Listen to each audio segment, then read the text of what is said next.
crazy battle with Tal'Wraith in that the arena in which you fought continually changed from one scene to the next with different dangers, though you still made pretty quick or short work of Tal'Wraith. Did discover some interesting things while fighting him. At the end of the battle, as he was pinned against the wall from, I believe, Emil's arrow, he told Kaelin that there was he liked playing with them. They really had no chance of succeeding at whatever it was that they were looking to do. And that as a last thrill for him, he shared that he'd given the relic to the Baron already, the leader, Crimson Fang. And that the leader was racing to, had already headed out to directly over to the east in a secret port to leave with the relic. And that there were a number of bombs set below Bexley to destroy the city of Bexley completely. Intention being to blame it on Calais, stoke the flames of war, to get more recruits, more people.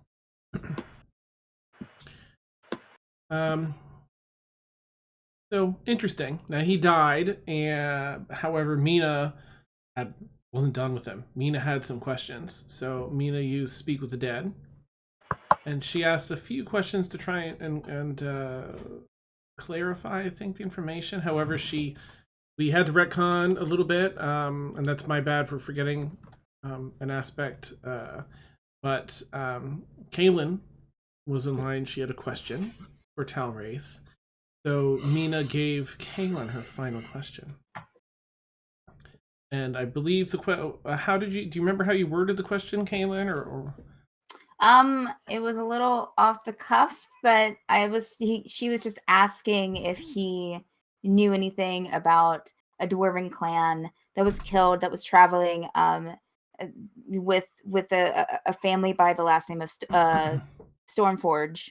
Ah, yes. And he answered to that. Ooh, he did indeed. Wanting to, have some final moments of fun, I guess, he decided to talk about it and how he was indeed there.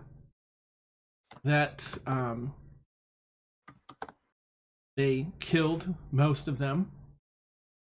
That many of them gave their lives foolishly, trying to protect some of the young from the caravan. That they played with them a bit after they died, and that their bones made the most delicious cracking sound. And just to segue into that role play, at the very tail end of this, he turned, looked Kaelin directly in the eye and said, "I wonder if your bones make the same sound." And Mina dropped unless you wanted to retcon that part too, Kaelin. Otherwise, Mina dropped the Speak with Dead. Body crumpled down to the floor.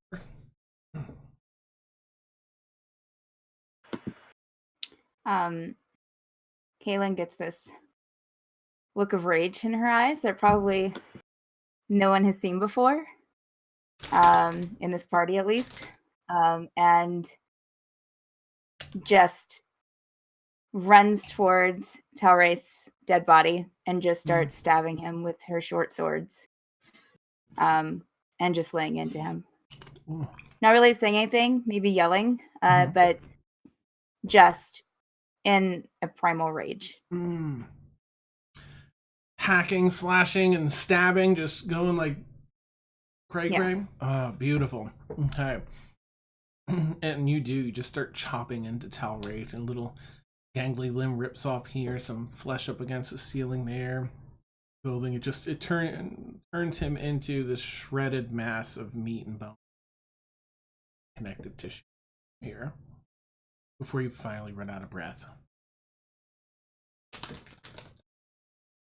I'm going to sit there for a couple of seconds, Mhm. kind of beside the body, or what it's left of the body. And is there anything in what's left that didn't get destroyed that he might have had on his person, Dan? Was there anything like on him? Well, it's a little tricky because as this happens, I'll say you can do an investigation check with disadvantage because the place that you are within is collapsing. He's dead. The spell's ended, so you're all Right. getting spit out. But you can do a hurried check if you want. Okay. It was only 11 with advantage. Okay. Yeah, you don't find anything on his person. He dressed fairly light, and really it's just a pool and puddle at this point. Quick look, just in case.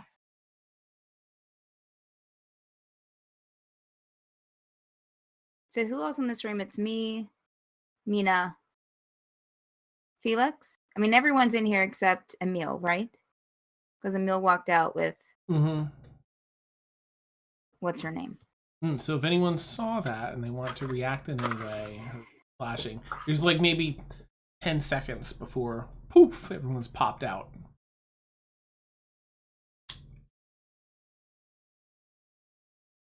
Felix would like to step behind Kaylin and just put a hand on her shoulder.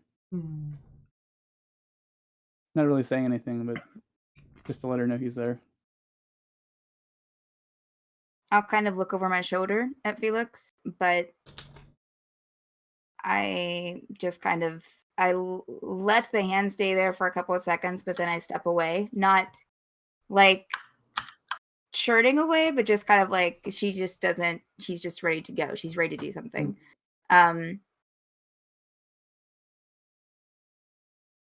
So it looks like that we have two choices. And she'll say this without really looking at anyone, just kind of, we can either go and if Tal'Wraith was telling the truth, there are bombs under Bexley. And I believe that he is because I believe that's what they're digging for. They're digging for black powder, which could be used for the bombs. So I believe that is true. Now, there was a letter in one of the desks here in the basement, because we're in the basement, right, Dan, still? Of Tal'Wraith's house? It currently looks like the basement, but it's you're about to be spit out. I think like as you're talking, you're all spit out of this spell. So out onto the street? Back into the basement. You see now this is the room you were in, except it is everything's broken down, worn out. There's cobwebs stretching from that long table down to the floor. Bits and pieces of that stone table have broken off. Fireplace is right, out but and cold, but still there. Still underneath.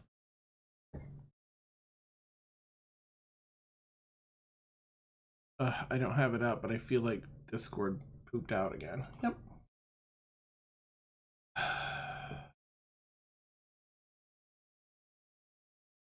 Listen, and then Discord. just so you know, your camera isn't turned on for us. There. Oh, maybe.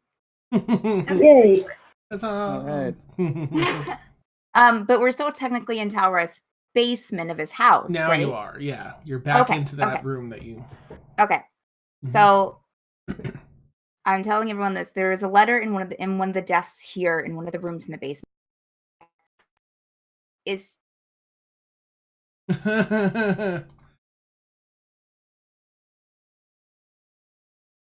That was asking Tal'Wraith how the staging was going in Bexley. And I think that's what they're referring to now, that we know about the bombs, possibly.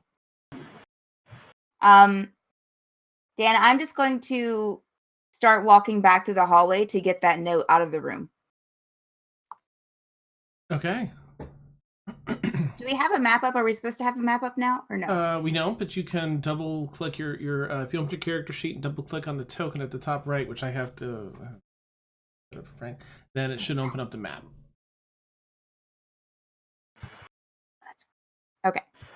All right. So I think it was in that. Did you want me to just move my token, Dan, or just tell you where I'm going? You can just tell me. Yeah, go ahead and move your I'm token. gonna start walking down the hallway. I mean, is it clear? You can just tell me. It's fine because there's nothing else you'll run into down here. It's that room up to that top hallway. It's that last room to the right. So right there at the corner. Okay. That's where the desk was with the letter. I would like to see if that desk and that letter is still there.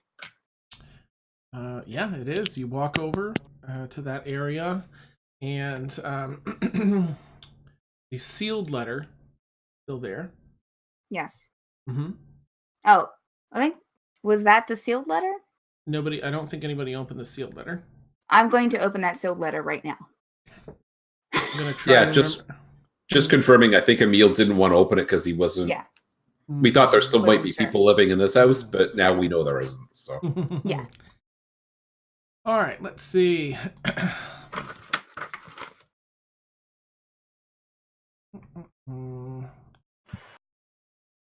Yes. So, you find that this sealed letter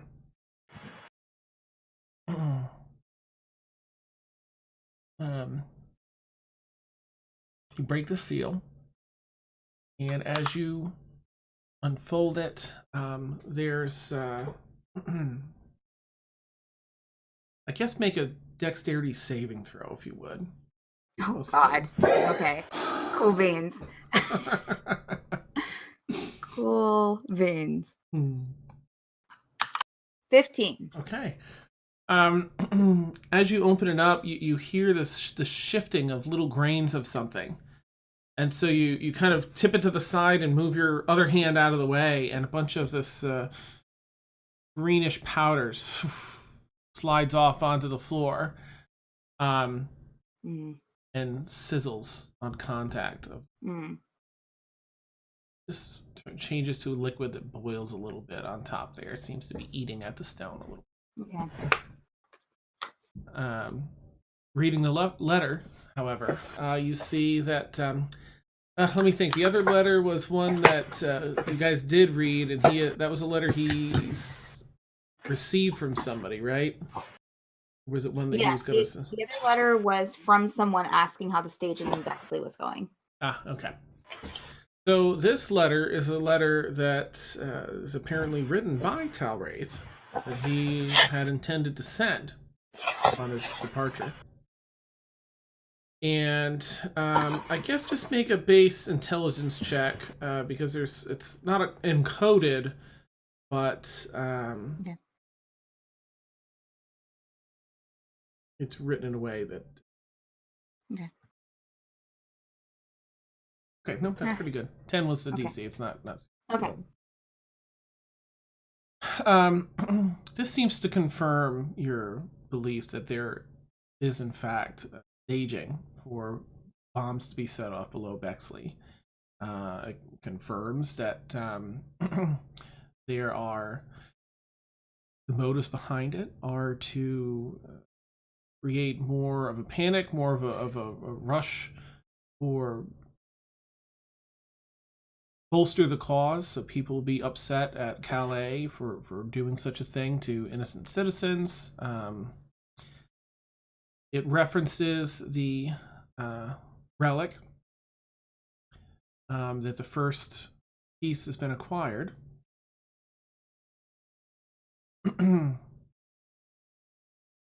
However, it doesn't have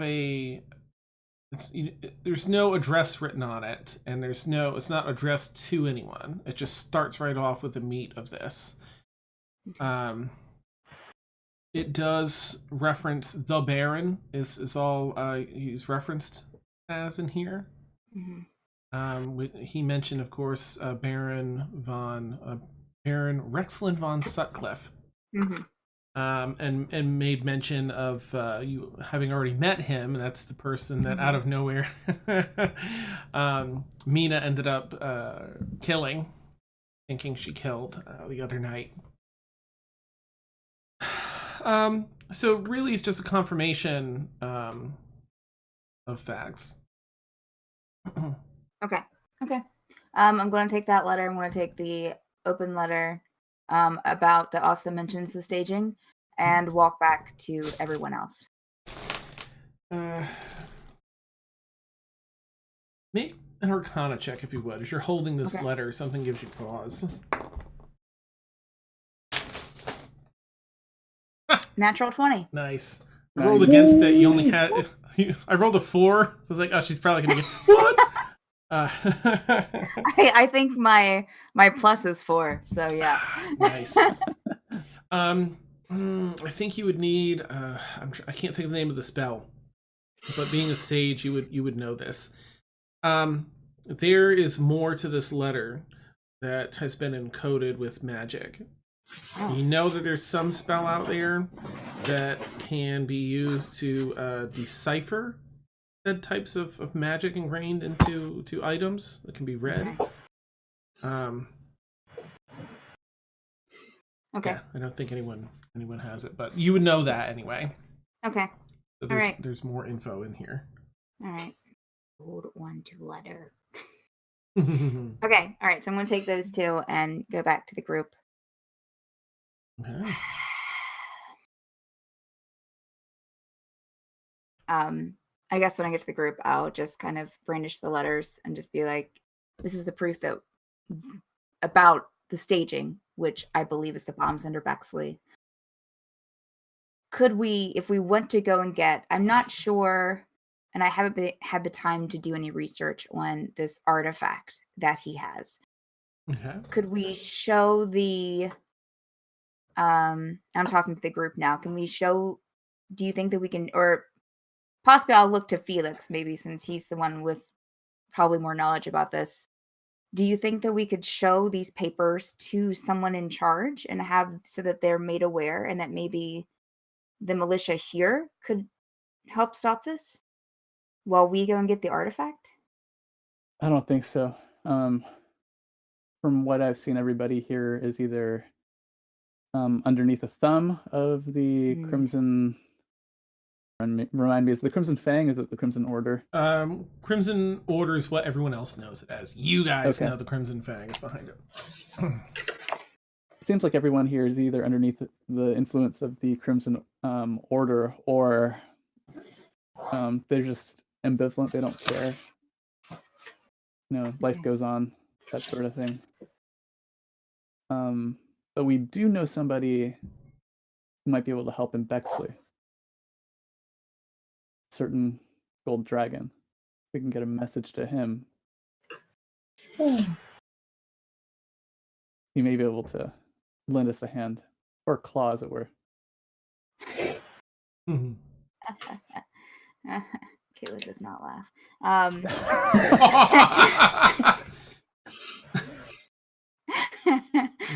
You don't like my jokes, huh? I see. Okay. Well, how do we get a message to him? I'm not sure if any members of our party might have a spell that might help out, or we might be able to find somebody in town. I mean, potentially at the university, because there's a university branch there, but we didn't have a good experience the last time we were at the university, so.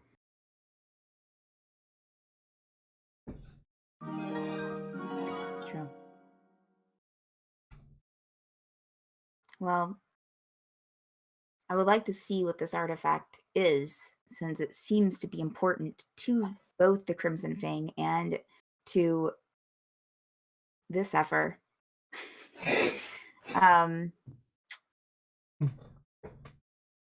But I will subside to what the party wants to do.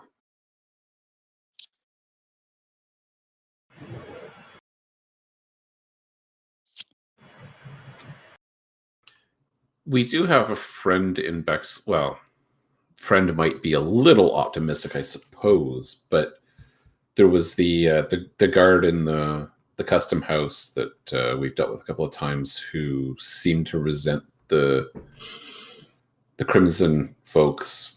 I mean, they didn't seem to have a lot of authority left, but they're at least an ally. Yeah. It's a good point. I think this is the problem, is we're mostly fighting uphill. I guess we have the Thieves Guild. The Thieves Guild is another ally. Now, out of character question, the Thieves Guild was in Bexley, correct? Or were they here?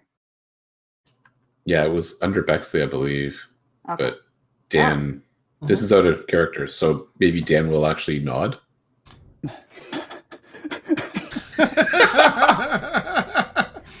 Yes, Dan does not remember where it was. Yeah. Give me a sec. Notes. Okay. Yeah, no, it was under the in the crypts there, underneath the bottom right of Bexley, is where the Thieves Guild was. Caitlin will ask, they were under Bexley, correct? Yes.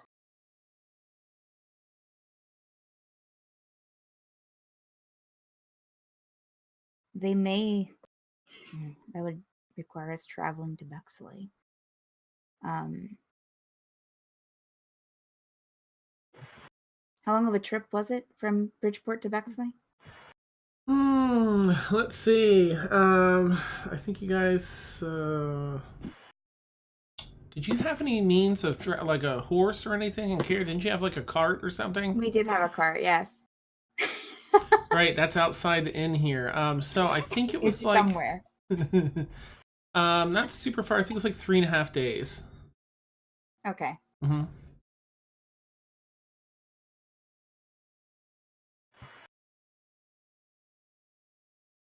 Okay. Yeah. I mean, we might be able to go to them since we have a fairly good rapport with them. And this would affect them for sure. Possibly their lives are in danger. There's another point, I suppose, is if there are bombs under Bexley and the guild is under Bexley, maybe the guild are in the best position to understand, where exactly this is happening. Right. I agree. I'm with that plan. If everyone Definitely. else was. I just feel like time is of the essence because he only told us because he thought that we couldn't prevent it from happening. Should we try the guard at the barracks?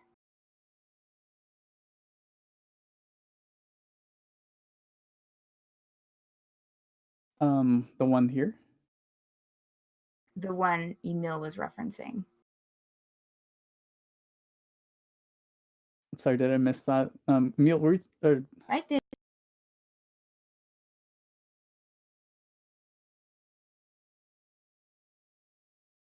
Like one of the first people we met in Bexley at the guardhouse, she was the one that's we right. wanted passage out, and she sent us to the university, which sent us to get Lich Cursed, which blah blah blah.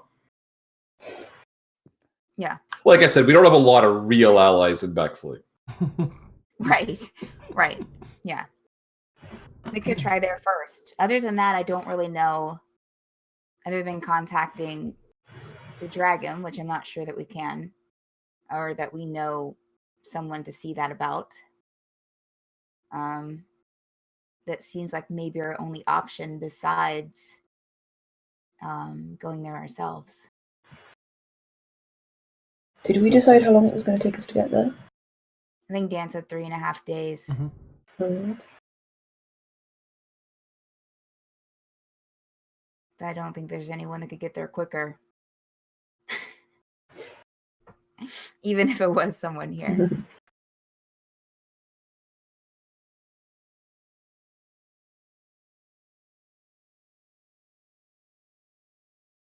That's fine. No, it's just our DM. We're losing a player every so often. It's not a big deal. It's just the DM. Nobody important. Nice. Discord. Hmm.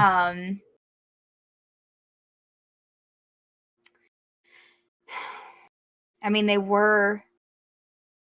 there was the entrance in the mines that seemed like it went underground, which might be a connection between here and Bexley, but we would have to, who knows how many guards that we'd have to go through in order to get to that, to get to where we need to be. And they were bringing the powder kegs up to the top. Oh, that's true. If they had been creating bombs, I think they would have, and they had a connection there, they would have kept it underground. It's a good idea. I mean, good point. Yeah. Okay.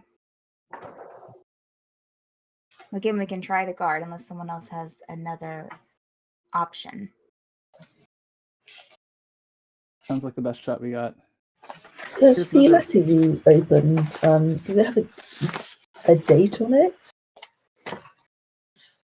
Oh, the letters? Do the letters have any dates on them, Dan? One that was received by Tal'Wraith is dated about a week ago. The one that's written and sealed has let's see what time it is. It's today's date. I'm just trying to think what time it is today. I think you guys did this. It was evening time because Emil didn't want to be out. Yeah, so it has today's date on it. Okay. So we have time if we do want to go to Bexley then, isn't it? Dan, that area that he walked out of on the other side of that room, he walked up from somewhere. Is that still accessible or was that destroyed? No, that area is still there. It's Am I able to get to it? Yeah. To see what's down there? Yeah, because you have dark vision, right? Yes. Okay. Yes. Yep, you can walk down there. If you walk back into that room and cross past that broken down table and the empty fireplace, you see that there's a flight of steps, very shallow. It's only 5-6 steps down or so into a slightly lower area, about 4.5, 5 feet lower than the rest of the room. Down here, you see a number of ragged carpets laid out on the ground. A place to sleep, there's a rough sack that was seemingly being used as a pillow. Some small jars that had some sort of, you think maybe food. It smells kind of sour and almost rotten. But nothing jumps out. Barely. Okay. So I've thought of another problem that we might have. This guy was single-handedly in charge of everything here in Bridgeport. So with him dead, there's now going to be a big power vacuum. Who knows what could happen in Bridgeport while we're I don't gone. think we want to be in Bridgeport anymore, do we? I mean, apologies to you, Felix. I know this is your neck of the woods, but it's a fixer-upper. We need to go.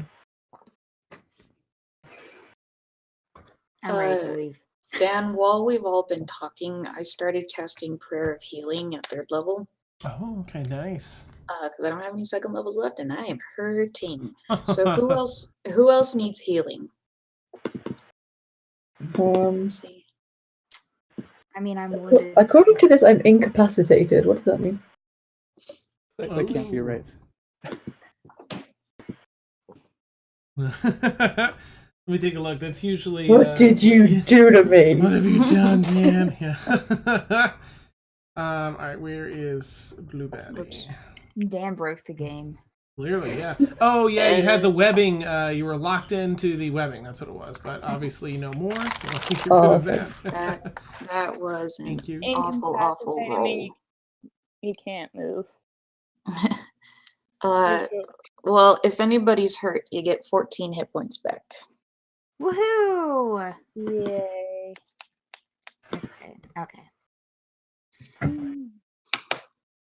Cool. I'm back to max. And I have One spell left, guys. And a question, Blueberry, are you still in that hybrid, that humanoid doggy form, or have you? I forgot because that happened. Yeah, and surprise, guys. I would assume that when we got like back out Mm-hmm. and like things had chilled out a bit, he'd gone back to regular talking corgi form. Okay, neat. How do I change that on Fantasy Grounds? Because it's saying I'm still Blueberry.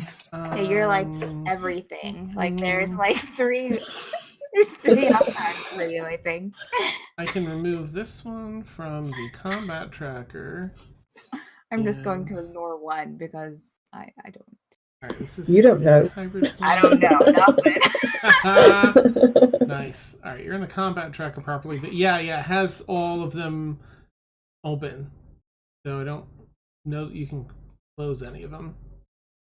It's not Yeah, usually that's like good. that though. Usually it's only the Corgi open. Mm. What did you do, Dan? I'm just kidding. What have I done? Dan broke Beth's account. Yay. Nice.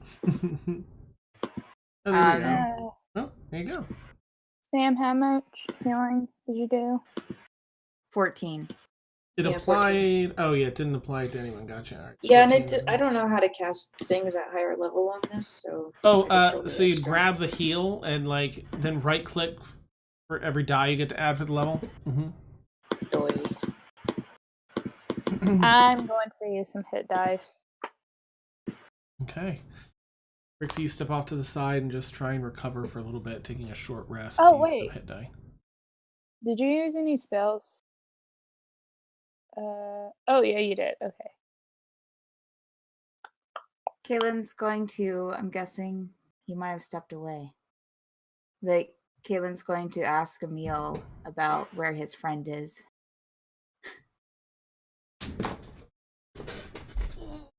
But I think he didn't. Well, Did I mean, you- I assume by now I'm back in the hallway, but I'm not super sure where Win would be. So, Well, you were talking in the conversation. Maybe you weren't, but I just figured. well, at first I figured I was in the figured hall, as well. but as the conversation went on and on, I figured I probably want to come back at some point. I'm gonna use all my first level spells. But we probably should figure out, what Win is up to, because she's, Win's presumably got some power and some knowledge and maybe some insight into the situation. She's not from around here, but you never know. I could maybe try and track her with my sniffer. Sniffity Hey Dan, Yes, did Winifred stick around or did she leave? she's still here. Mm-hmm. Oh, okay. Just kind of hanging out in the room by No, herself. well, she was in there with with Emil. That was Okay. easy. Like off in a separate room. They were So discussing she's probably something. out in the hall with Emil then. Yeah, I think Emil would have come out at some point. Yeah, This she- conversation's been going on for a bit. Okay. So Yep, she'll Blueberry probably comes follow. out and does the whole like pointy thing. There she is. Dan, just so you know, I used all my first level spells for cure wounds on myself. Ah, okay, neat. You're rejuvenated. Kaylin's going to just kind of look at Winifred and look at Emil and look back at Winifred. So who's this?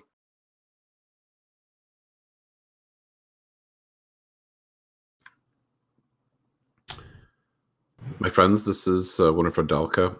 She was recommended to me by Sam, a mutual friend of ours. It's a pleasure to meet you. She's helping me out with some problems that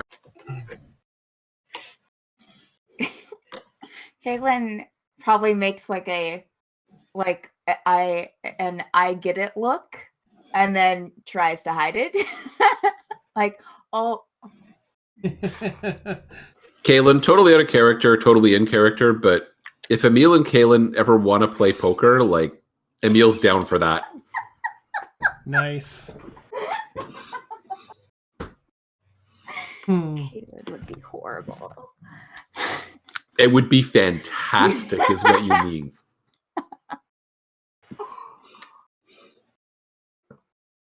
Dan, refresh my memory on a couple of episodes ago where Brixi had that terrible nightmare. Let's see. Kind of forgot. I know I rolled not poorly, but it was a low roll. It was a 13. What was it that happened here? You went over the forest and then down. Oh, yeah. Down into the ground. I think, right? Doesn't that sound right? You went down. And then a big black thing. I was a raven. I flew. I was a raven. Yeah. But at the end, you were like drawn down into something, right? Or something was going on. It was a black form. Then Brixi woke up. Yeah. Yep. I bet chat knows if I can get Twitch open on my phone. Nice. Yeah, I think that was it. It ended with that. Just that terrible, evil, dark impression. Face, if you remember. Nope. It was just the sense of. It's more like an aura. Reaching out, grasping out from beneath the earth or ground, since it's a Stralinor.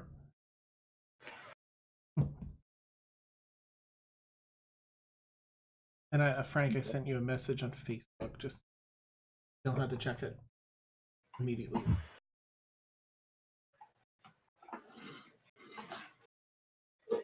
So should we try the docks while we're still here to see if that Baron guy is still there?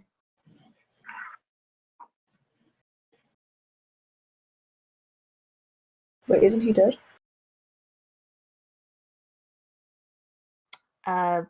Brewer. I was going to say Bruiser.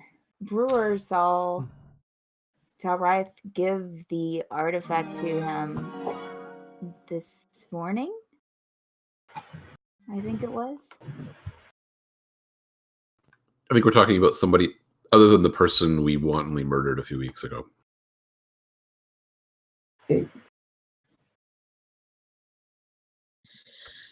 If Mina kind of speaks up from where she's been sitting over in the corner, she says, if we take a rest to allow me to get my magic back, I will have the ability to speak with Sune to figure out a good course of action. Might not be best to do it here. We seem to be in the center of operations and I don't think we want to get caught here with a dead body. Definitely not speaking from experience or would... anything, just, I've heard that it's not a good idea to be caught with a dead body. Yeah, no, I need some rest. I can't cast anything right now, basically. So if we wanted to do this, we would have to wait until the morning. And whatever we do, we should probably go back and find Brewer pretty soon anyways.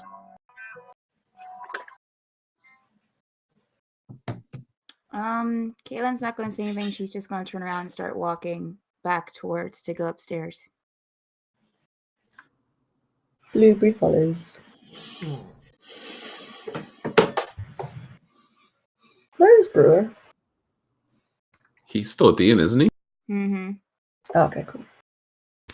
Dan conveniently left him at the end. He laughs. Oh, look at that! Yeah. Well. You decided to keep her at the end, Dan. To be fair, nobody died. Awesome. Okay. Brewer's there, just like waiting for us to come back. Wonder what Dan, happened. before we go upstairs, I wanted to just kind of make a check or something to just kind of look out and just make sure there's no one upstairs walking around before we all just come bursting out. Do you want to steal any more linens before we go? Or are we good on that? Caitlin just looks at Emil and just continues doing her check. Nice.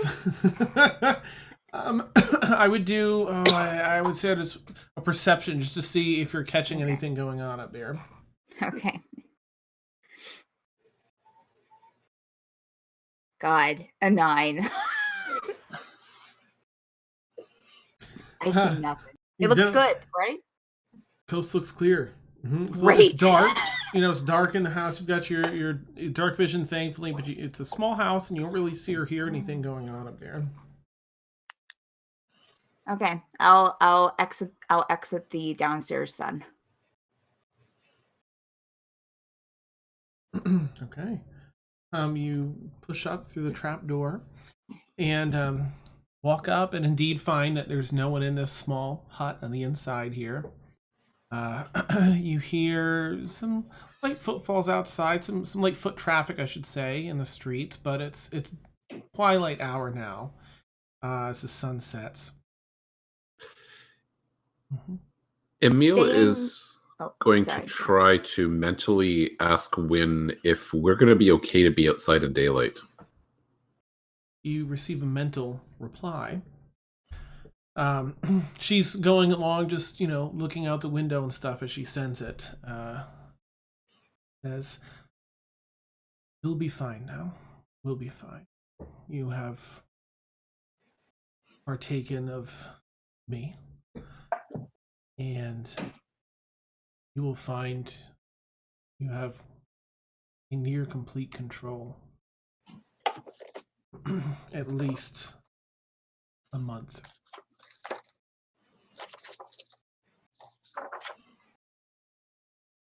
Felix approaches Emil at this specific moment. Says, "I'm sorry, Emil. I didn't realize that you had a problem. We'll definitely be more sensitive towards it. I noticed you sometimes playing with some dice in your pocket. We can definitely avoid any gambling houses from now on." Yes. Everyone. I'm sorry, what were you saying? I was having a heart attack, I think. I was just apologizing if we weren't sensitive enough about your gambling problem. I mean, I'm sure you have it under control, but...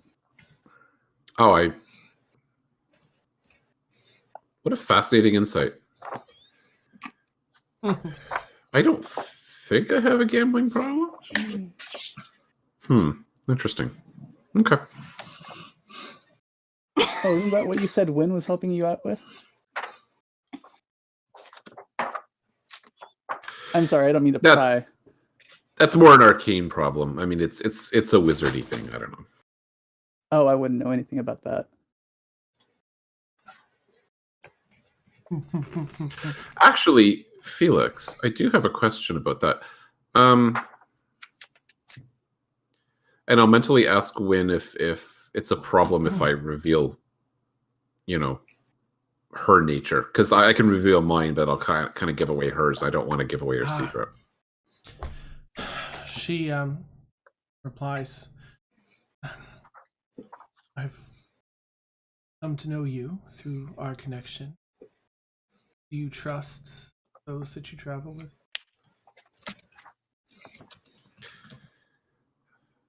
Actually, no, I don't. So I will say, actually, Felix, maybe we should talk about this later, because there's something that I think you might have insight on. Sure, anytime you want to talk. Okay. Hopefully tonight, wherever we wind up.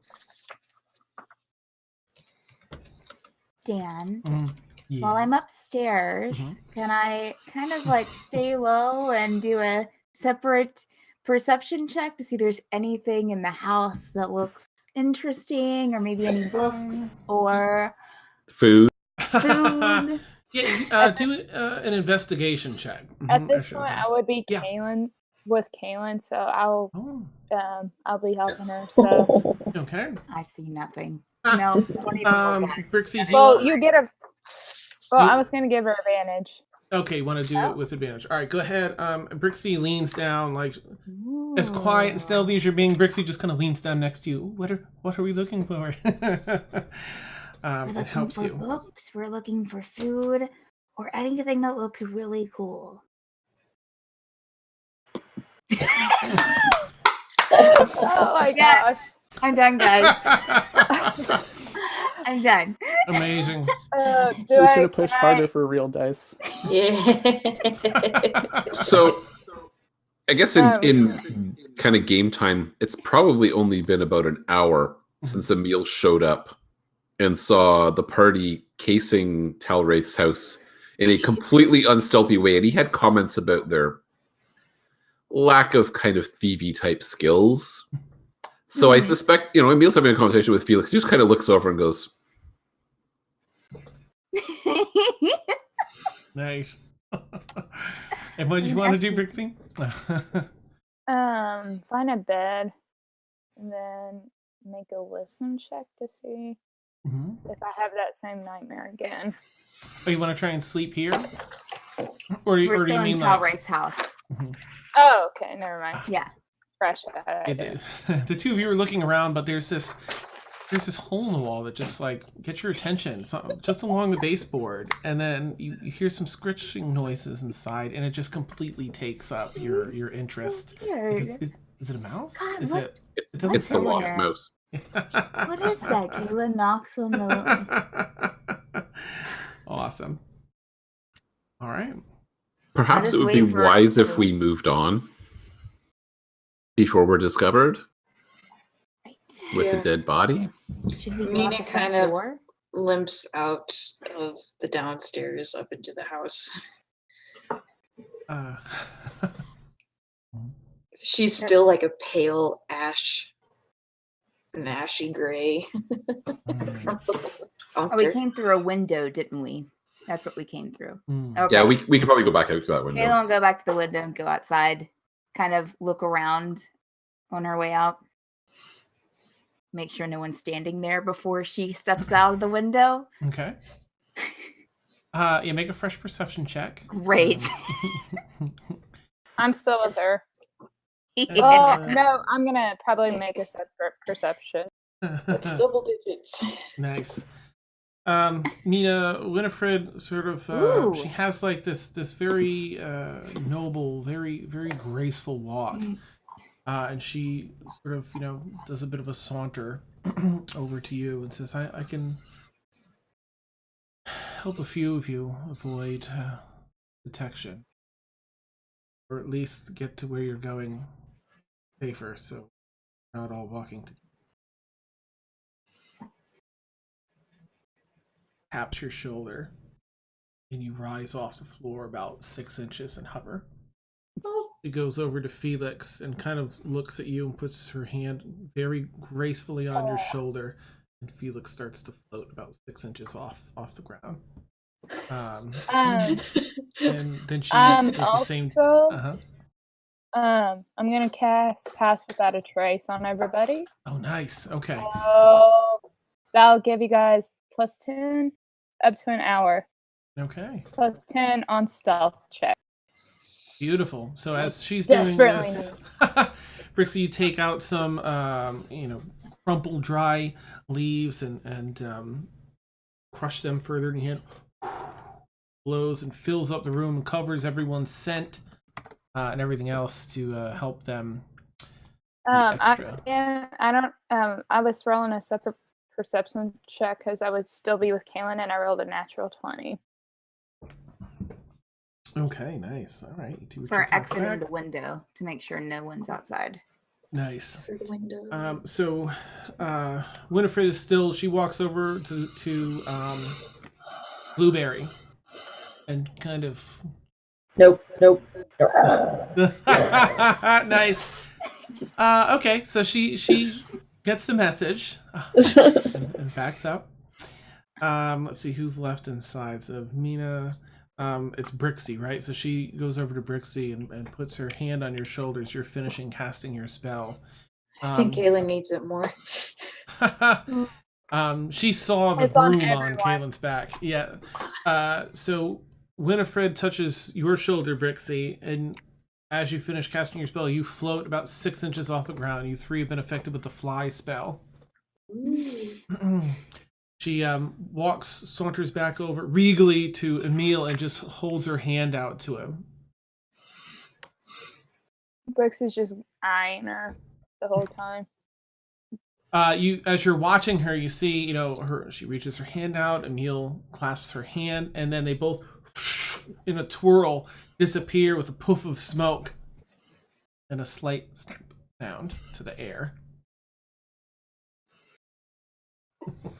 Emil's been abducted. Oh, there goes our rogue again. Nice. Emil, you apparate with Winifred some 500 feet off from where you were in an alleyway that you had crossed through and scouted on your way up here.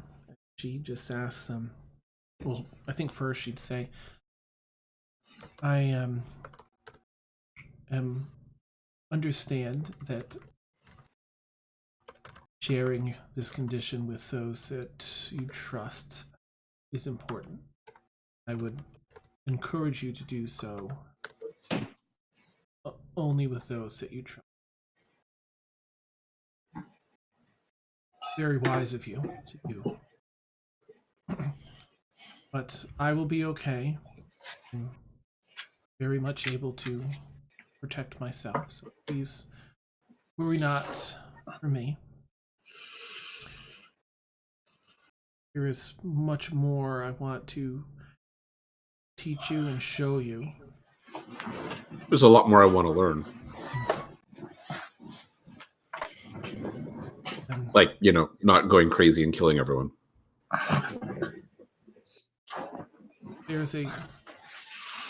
There are options, and when it is a good time, I will gladly lay out those options for you. Is there a place where you're staying or a place in this city where you'd wish us to return? Yeah, I guess I would mention the inn. I don't remember what it's called, but okay. I think the Busted Ox. Maybe. We should disguise ourselves. I have the ability to do so. Is there a form you wish to take? Or do you have one already? yes and yes. Well, she kind of takes her... She's still holding her hand, but with the other hand, she kind of waves it down over her face and body, and she shifts down into a human-looking woman with orangish hair, two big braids on either side, and the clothes are a bit worse for wear. Looks very much like one of the residents here. And she looks at you to see if you have anything in mind you'd like her to perform. Just how much of a change can you manage? A fair bit. You wish to be a creature? I can do that. You wish to Corgi. Nice. Awesome. Of a different race or size?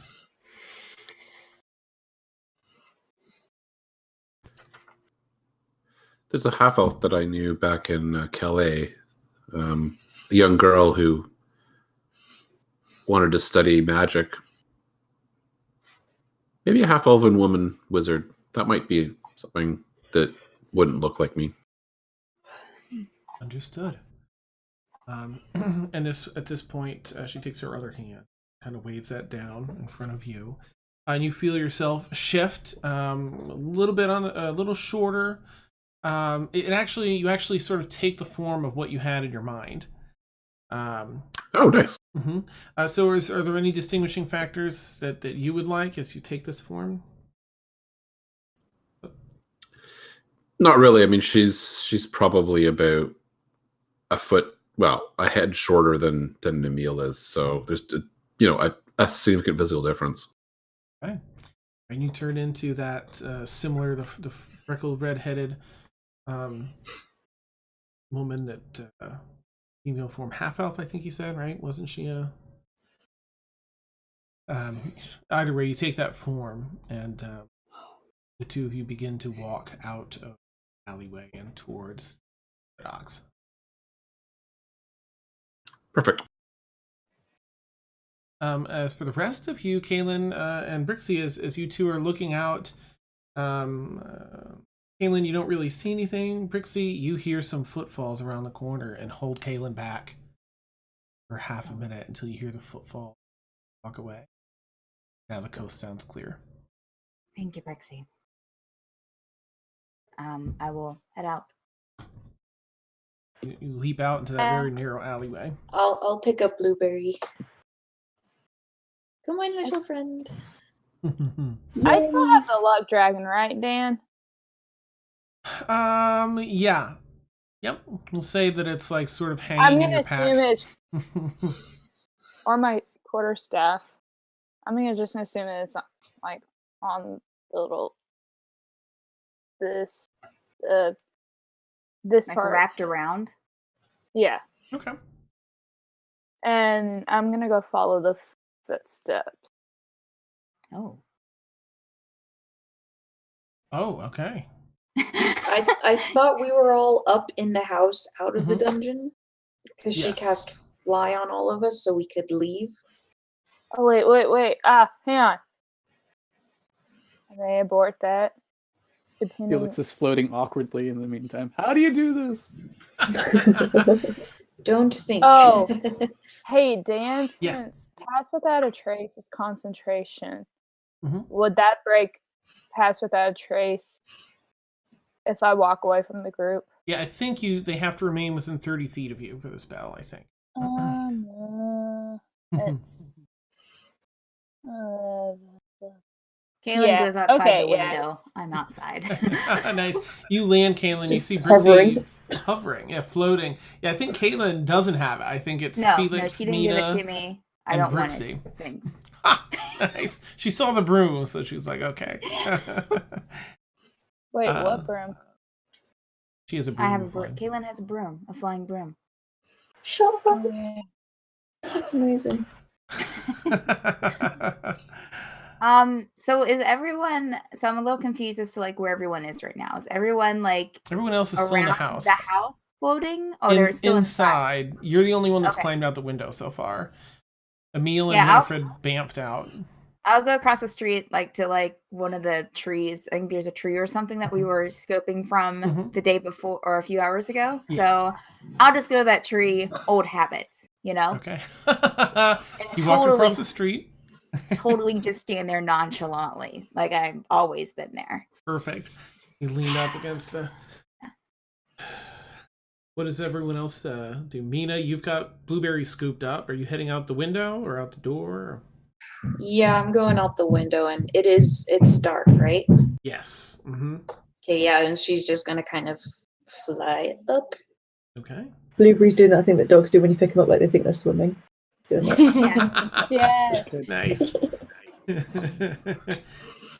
Felix and Brixi? Brixi's gonna fly out the window. Yeah. Yeah, likewise. All right. You two see Mina But flying just above. Brixi's gonna be the last one to fly out to make sure she doesn't hear any footsteps again. Okay. Yep. You fly out. You don't hear anything else.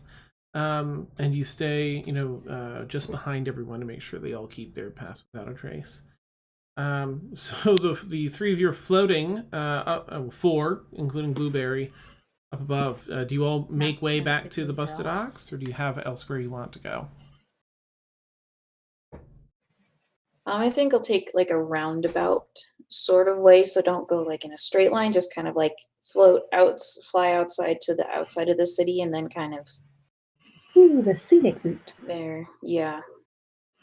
So if anybody saw us take off, they can't really follow us. Okay.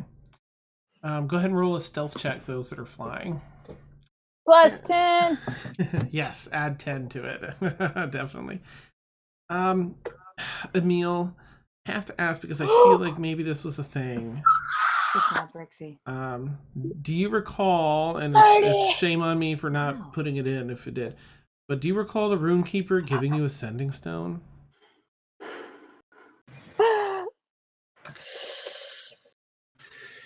Yeah, I'm trying to remember who has it.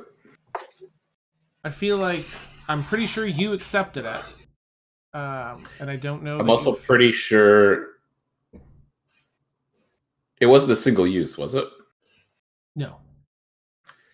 Pretty sure I handed it to somebody at some point. And I don't remember why, but I'll check my own. Okay. I'm just gonna put it in there. I'm pretty sure it wasn't me because I tend to keep pretty good log of everything that I have. Right. Sorry, find out it was Astrid. All these manifolds awesome. in here. I am so happy. My second nat 20 of the night. Nice. Plus 10 is 30. Okay, poor Mina. Well, I guess you're carrying Blueberry. Oh, Dan, I don't know if this would apply, but I have this thing called City Secrets, where you know the secret patterns and flow of cities and can find passage twice as fast. Would that help? Oh, yes, that would. Yep. In fact, that would give everyone advantage. It's flying, but I think that Mina's the only one that needs to re-roll. Everyone else is really good. Okay, better. Re-roll. 24. 24. Awesome. As you're flying in a certain direction, Mina a bit in the lead. Excuse me. Blueberry just speaks this other way. You're sort of, you have two ways to go. You start flying other way. Okay. I don't know left and right. It's just other way. Yeah. Yeah. All right. How neat. Close this up and here. All right. Felix is kind of doing the Tom Cruise Mission Impossible one, just like 6 inches from the ground. Ah, nice. Spinning around all. Yeah. Nice. What'd you roll? Oh. Wait. You just put a note in the sending stone. And that's a pure natural 20. Has no plus modifiers because my dex is 0. Nice. Wow. You did good. I did good. All right, so you all managed to safely make it back to the Busted Ox at slightly different times. Winifred and Emil there first. Can I interject? Yeah, please. Kaylin stayed at the tree. So I have a question out of character. When Tal'Wraith told me that the guy was going to be at the port, did he mean the port here in Bexley? Nope. He talked about a secret... I mean in Bridgeport, the port in Bridgeport. Not the main one. No, there's like a you said it's almost directly east of where you are. And Bridgeport is the ports aren't right at the cities here. They're close-ish. So it's a few miles east from the city is the main port.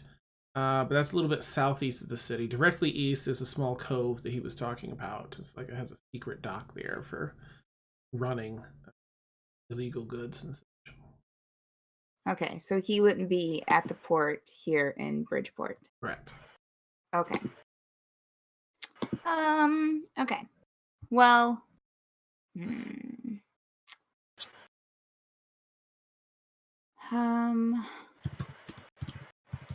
He would have left from Bridgeport, right? Mm-hmm. I mean, the last you saw him, he was in Bridgeport. Well, last you heard of him, actually, I don't know that anyone ever explained it. It was just like you've met him, but it was actually Mina and Felix and Racina that had met him. But he just told Kaylin the port. Is there a port in Bridgeport, or is it what you're saying? It's not. The port isn't in Bridgeport. There's no. It's outside. Landlocked, but like 3 to 5 miles southeast is the actual port for Bridgeport. It's a little tiny thing. It's nothing like Bexley Port. Okay. All right. I'm just going to walk slowly back then. Okay.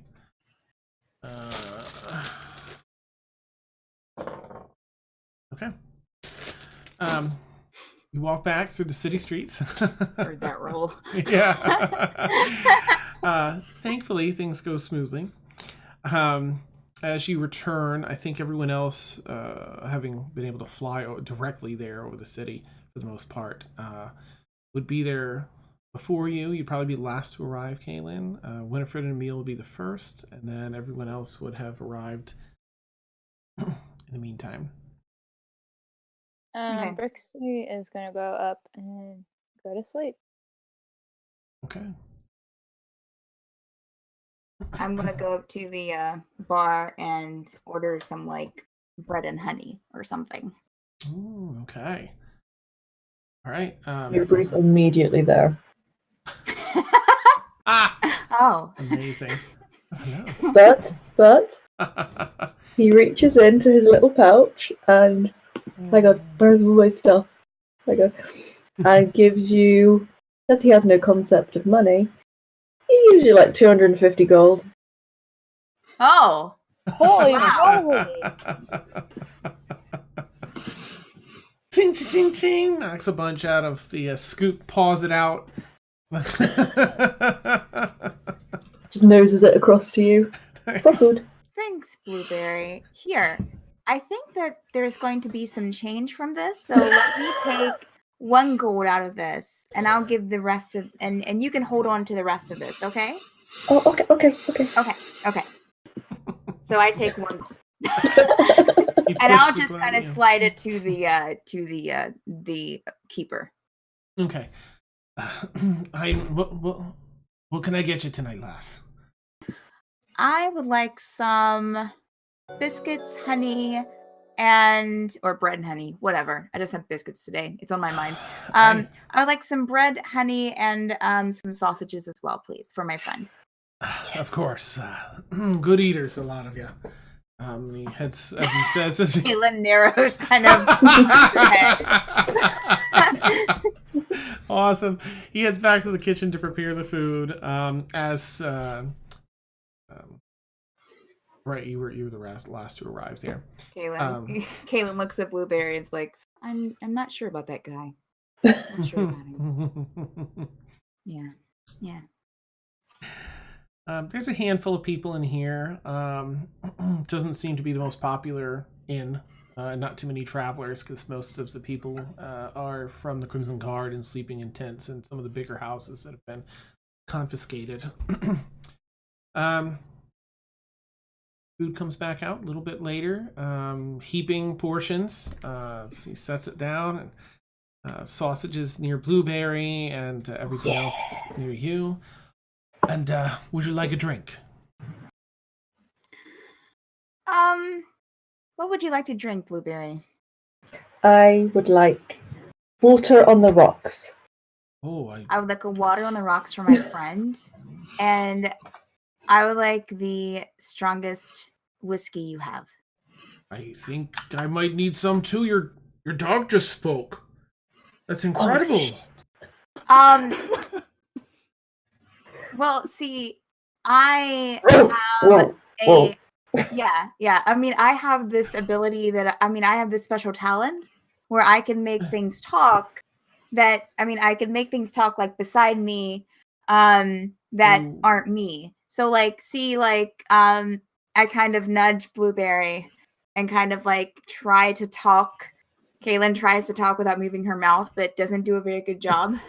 I do like the Mr. Ed thing where I'm just kind of like, nice. Hey. Like there's peanut butter in your Hey, look, I'm a talking dog. So you're talking to yourself then through the dog. Let me there get are two women. Yeah. I would like there are two women in the corner, and one of them says to the other, "If she wasn't my friend, I would play poker with her every day." Nice. I would like the strongest whiskey you have, please. I'll make it 2. And if you need, some company or someone you feel a little lonely, just let me know. I'm happy to talk. I'm here to talk to you. Yeah. Oh. So you don't have to talk to yourself through your dog. Thanks. He goes and gets some drinks. I just kind of eat a biscuit. I just kind of stuff a right into my face. Awesome. Oh, I keep forgetting I'm a talking dog and no one else knows apart from you guys. That's awesome. Oh, all right. So you finish up your meal. I'll say, unless anyone has anything to do before bed. I know Brixi's gone up to bed. If anyone else has anything to do, let me know. Otherwise, I'll say bedtime and break. Going to once the whiskey comes, I'm going to drink one of them pretty quickly, throw it back, and take the other one. No, actually, I'm going to drink both of them. I'll drink both of them and grab some biscuits, give Blueberry a pat on the head, and head outside and open my library port to go into the library. As always, Blueberry follows. Nice. Kaylin kind of expects something to follow her into her library now, and just kind of let the door stay open for a couple of seconds. Across the wooden boards of the deck there, outside, down the stairs. Leaps inside. Caitlin goes in. Closes up behind you. And I would like to do some research, or roll for some research, I guess, which on to see if I can find anything about the artifact, Dan. Oh, okay, neat. All right, we'll pick that roll up when we get back. Then we'll take our bio break. For anyone who doesn't know, we take 8 to 10 minute bio break. Then we will return, and yeah, we'll catch y'all real soon. We'll be here. So neat. Out. Crunch. All right, catch you in a minute. As he stuffs another chip into his mouth. Frank, you got everything together? Are you I suppose. Just scrambling to pick up all my spells. Ooh. It's not often you jump in at this level. It's like, oh, I get level 3 and level 4 spells. Yeah. Okay. So much to choose from. I love that right now your character icon of Fantasy Grounds is just a floating head. Right? Yeah, that was Dan's best attempt. And a sinister floating head at that. Yes. A demented, twisted, yeah. Yeah. Okay. I have to get the restroom. Be right back. How do you when I see everybody click out and get a picture, how do you do that in Discord? If you go to turn off camera by sort of like leave call, if you go up onto where all of our videos are. There it is. Yeah. Oh, there you go. Thank you. You're welcome.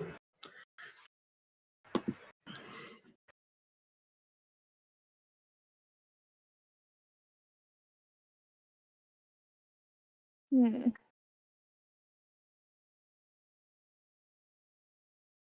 Mm. Mm.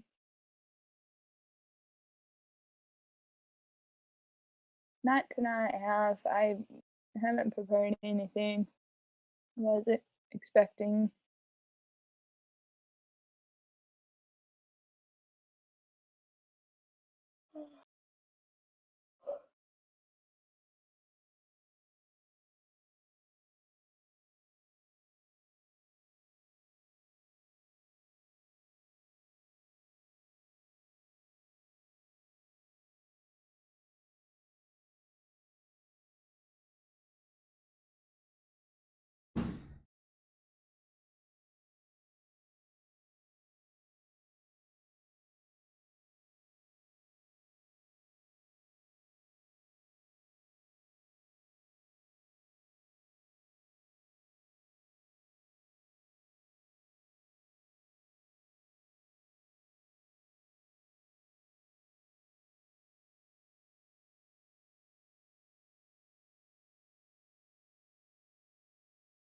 No, I did not go see Halloween.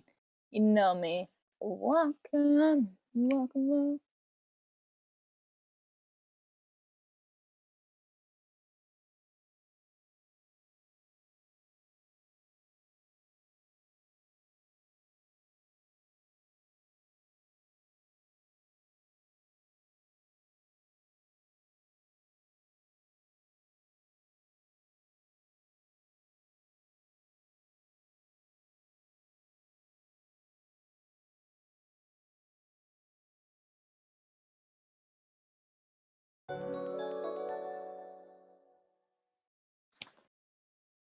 Gnome. Thank you for the tier 1 gift sub, Gnome.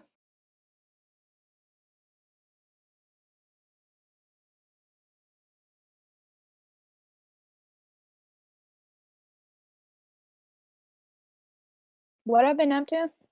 Well, campaigning stuff for my dad for our local position. She lost. Gnome, thank you for gifting half a donut, a sub to the channel.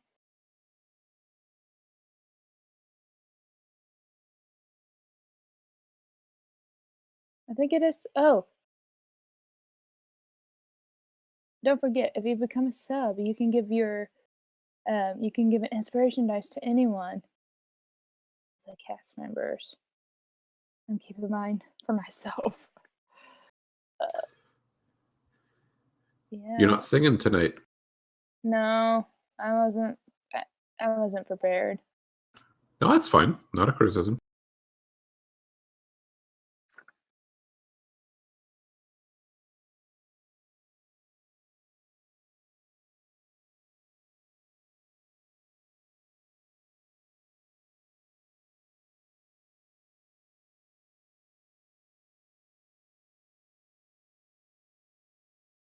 Yeah, I think you can change it.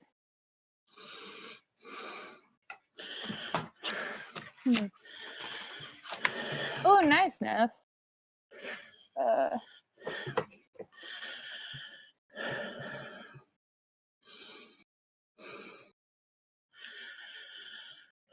No singing, sad day. I'm sorry. Sorry, Toad.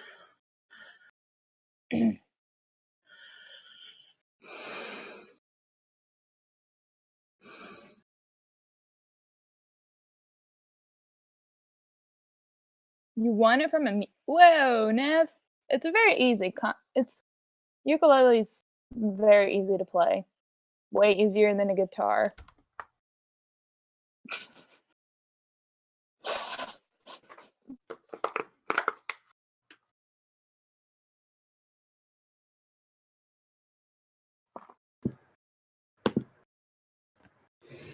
No, thank you for the sub gifts.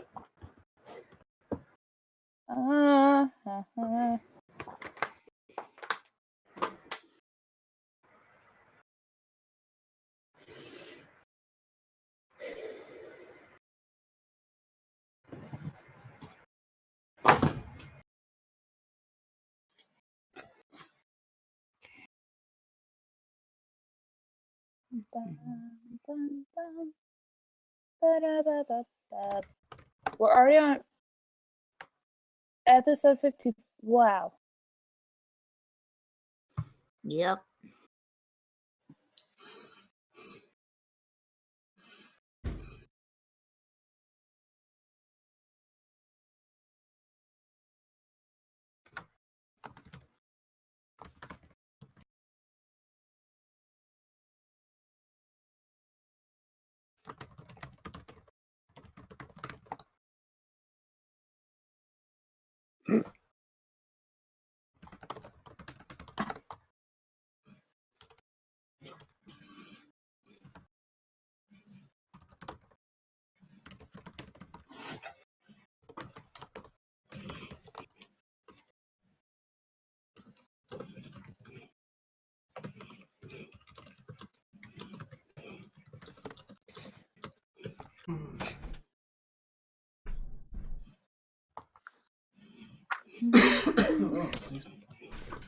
Oh my goodness. Just kidding. Alright, let's see. No, Pen, don't go out on me. Alright, Frank, I need to send you a message because I've got a thought. I just want to see what you think of it. I have a thought. Okay. Whoops.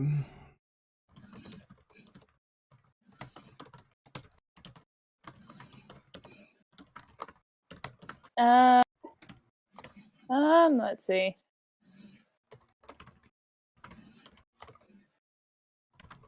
Ooh.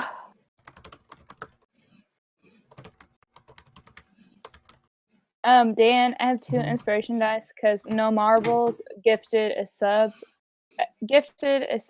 for me, Okay. and also Nice. don't forget choose your cast member to get an inspiration die. Just saying, and also half done it got a sub. So Nice. Thank you for the subs, gang. Awesome. And hooray, that's 2. Those are the D10s, too. Yeah, because they're the sub ones, not the... we're up to, I think, a D8. Actually, so I guess that would make... I have 3! I have 2 D10s. Nice. D12s now, because the other one went up, so these go up. So the DM, the ones you get from people subbing are now D12s. Nice. And it's D8 for the one that, For here, if you. you win here. Yep. Okay, so I have 2 plus a D8. Awesome. Oh.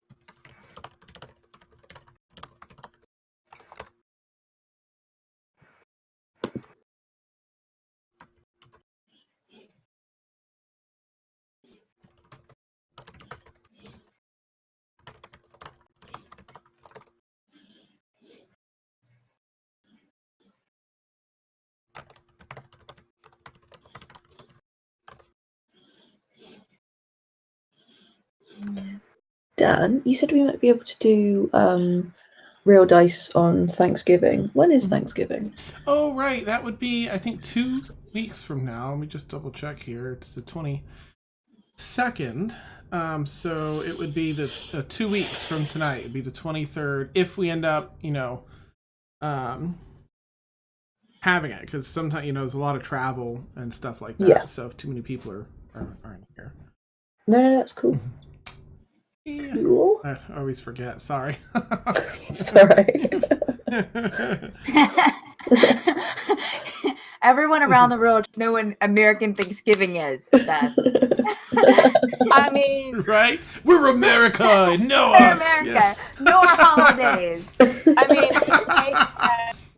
has Mother's Day on a different month, and I always get worried because I see a lot of UK people posting Happy Mother's Day. You're like, oh no. Ours is like in March, I think. Yeah. I get so confused. I was like, wait, that's people in Europe. That's what Canada has a Thanksgiving, but it was like 3 or 4 weeks ago, I think. Yep. Oh, really? Yeah. Oh. I don't know what Yeah, it it's in entails. October. Same kind of thing. It's just the harvest is earlier up here. Oh, okay. Right. Winter and all that. Yeah, snow. Winter. Oklahoma may be Beautiful. getting I love it. snow. Yeah, Oklahoma may be get getting flurries snow. tonight. We've had snow most of the day.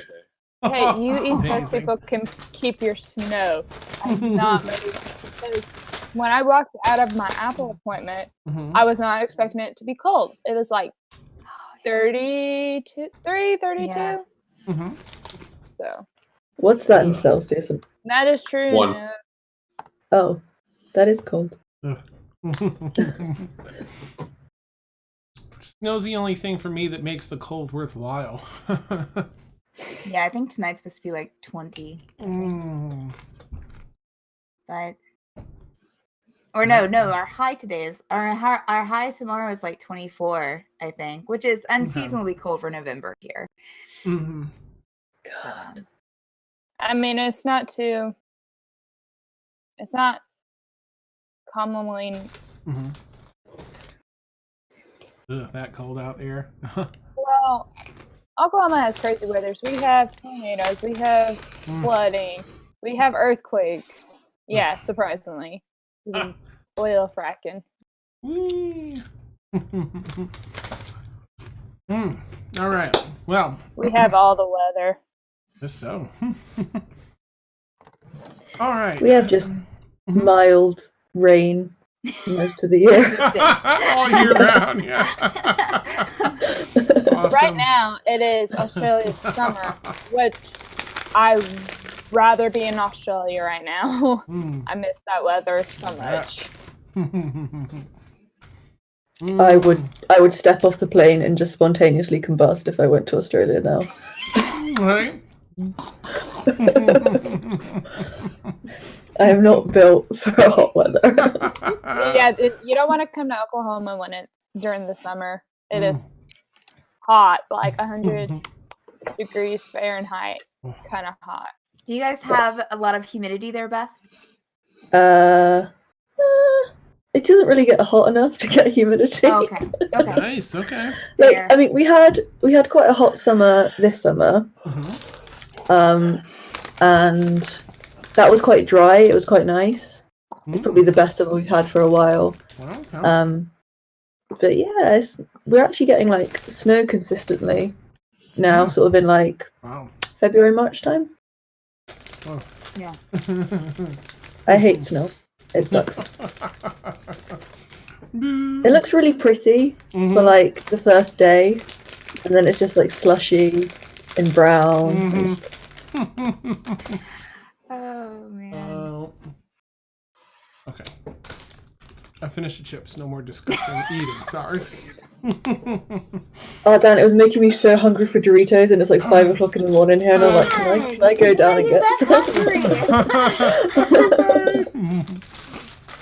So I get confused because we don't have Cool Ranch.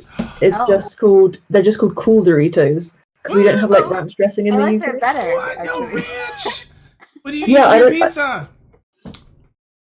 What? You put dressing on your pizza? Oh, you dip it in ranch. Oh, it's so good. Especially like pepperoni pizza with ranch. We have like garlic and herb dip.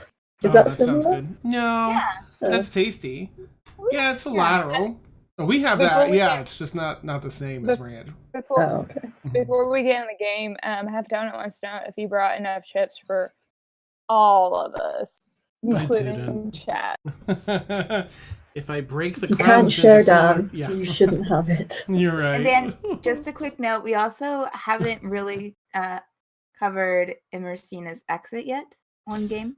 Yeah. Yeah. Somebody in chat was asking.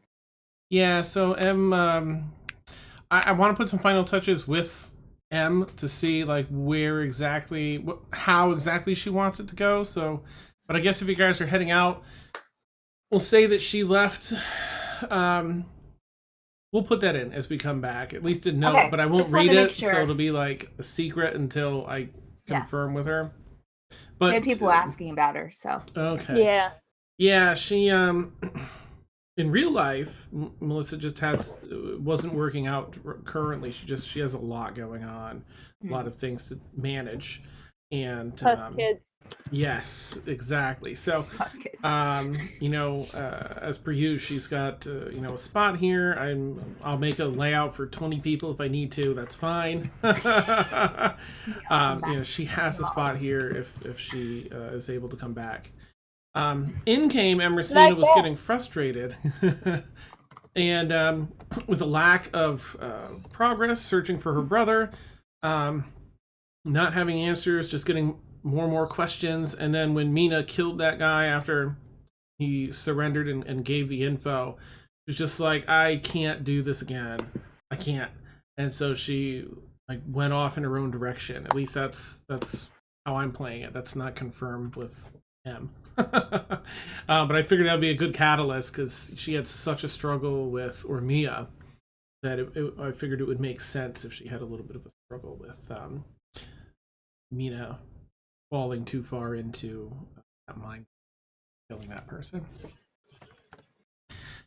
All right. So it is morning time in the city of Bridgeport, and just outside the Busted Ox Tavern.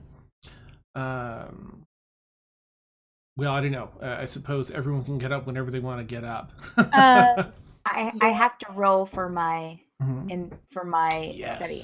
Okay, go ahead and do that with advantage. Yeah, Brixi? And also my wisdom. Oh, you're doing you're sleeping there, right? So Yep. Okay, yeah, go ahead and do just a straight wisdom check, Brixi.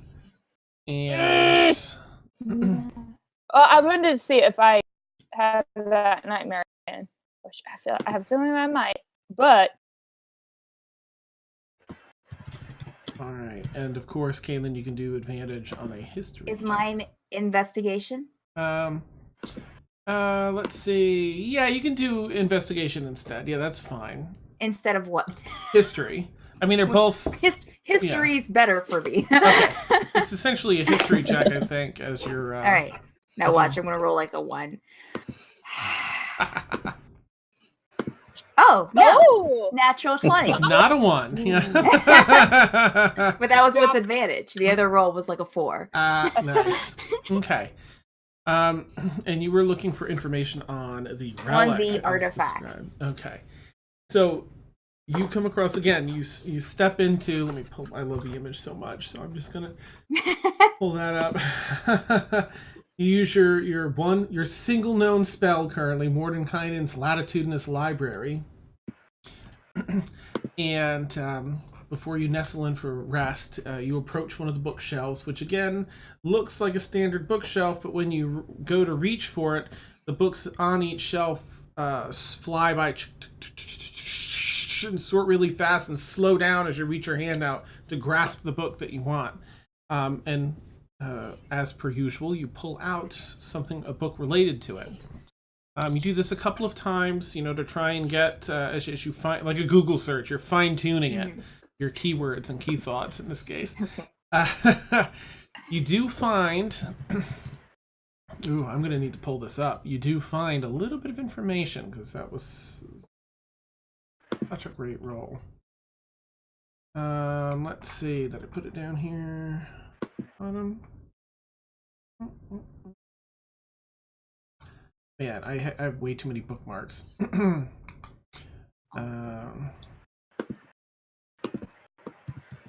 This is it, but let me.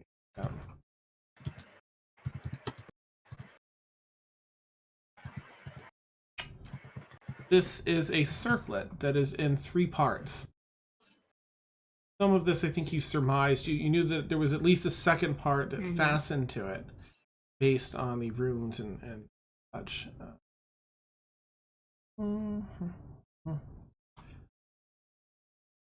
Bookmark key. Let's see. Let's see. All right. Even with that, it's still a lot of the information is lost to time. But you do find that the circlet, again, is in 3 parts. It holds a great power. And there was an ancient wizard that used it, had it created, used it, well past his living years into his lich years, and then from his lich years into his demi-lich years. Demi-lich being the next step from a lich, where you lose your body falls away, and you end up just with your head. We're very familiar with those, Dan. Yes. Yeah, and I'm just gonna see if I can find a little bit more.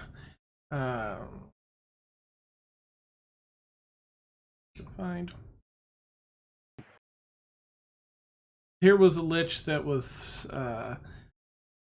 not Vecna level, but particularly nasty. I'm gonna have to give you this information after, because of course the thing I'm looking at doesn't have what I need. This is the same area where we fought that lich head, isn't it? It is in Bexley. Yep. Cool. That went so well for us. Yes. Beautiful beginning of the campaign. Dan, I'm gonna use. Is it too late to use one of my sub inspirations? Oh, you want to use it on your for your dream there with 8? Yes. Yeah, go ahead. Absolutely. So you're starting with an 8. 18. Okay, that's better. Nice. Good roll. Wait, when did we get a D10 for inspiration? This we have D8 for the regular one. D12 is a sub one, and she was given a couple sub ones from some people that subbed tonight. Let's see.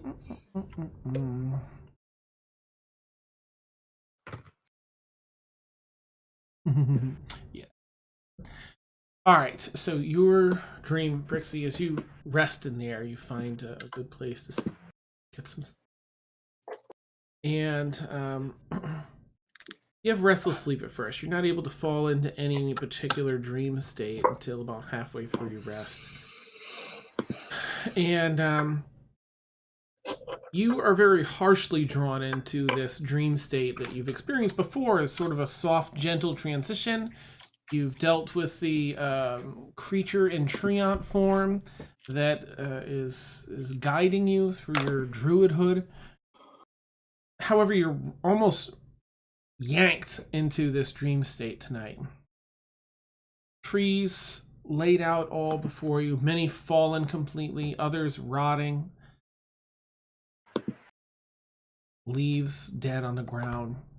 You have to trudge through 1.5 feet of dead leaves as you walk through this forest, looking for anything aside from the death and decay.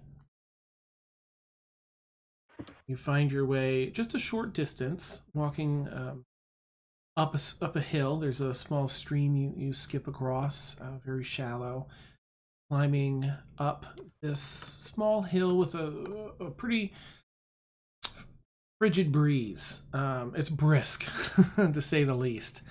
Wind is fairly strong, so it's sort of whipping your hair around and your tail as you walk up and peer over from the top of this hill at the landscape opening before you with a number of other rolling hills that have mostly, there's patches of trees in the forest here that are still okay and in good health. But through the rest, you see the trees seem to be almost mired in this creeping miasma that's just crawling along the ground. You can't see a source, like a beginning or an end to this miasma. You just see that it has some movement and sense that it's draining the life from the forests in a very unnatural way. You see a couple hilltops across the form of that giant treant that once embraced you and began to try and show you some different aspects of being a druid and walking. Standing tall and strong against this, but with the miasma creeping up the hill toward the base of the tree. As you look down, you feel a tug at your feet down and see the miasma creeps up your, and then you're awoken with a jolt.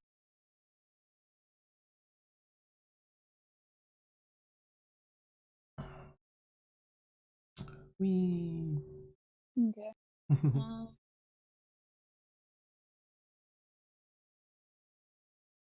Brixi's just gonna look around.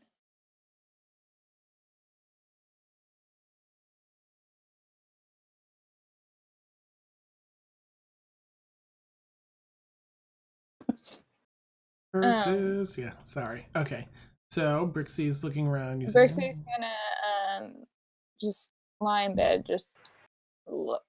No, second thought. She's going to walk out and find a nearby tree and just stargaze for the rest of the night until she falls asleep. Okay.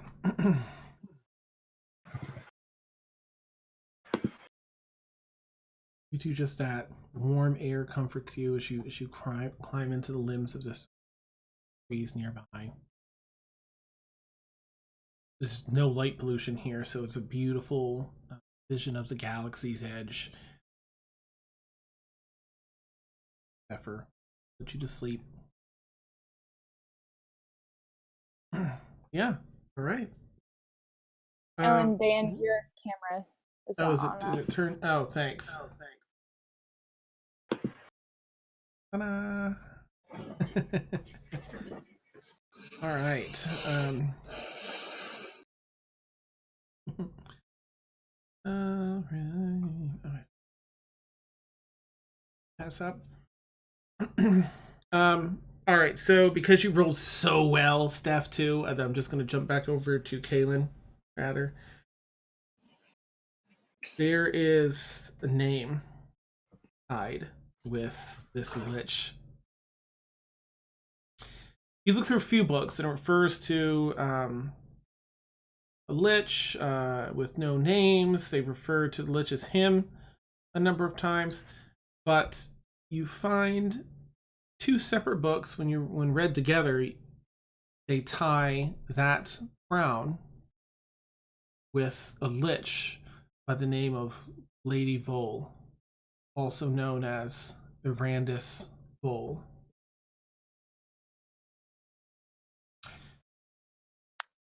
He was the last in the House Vole line, carried 13th dragon mark.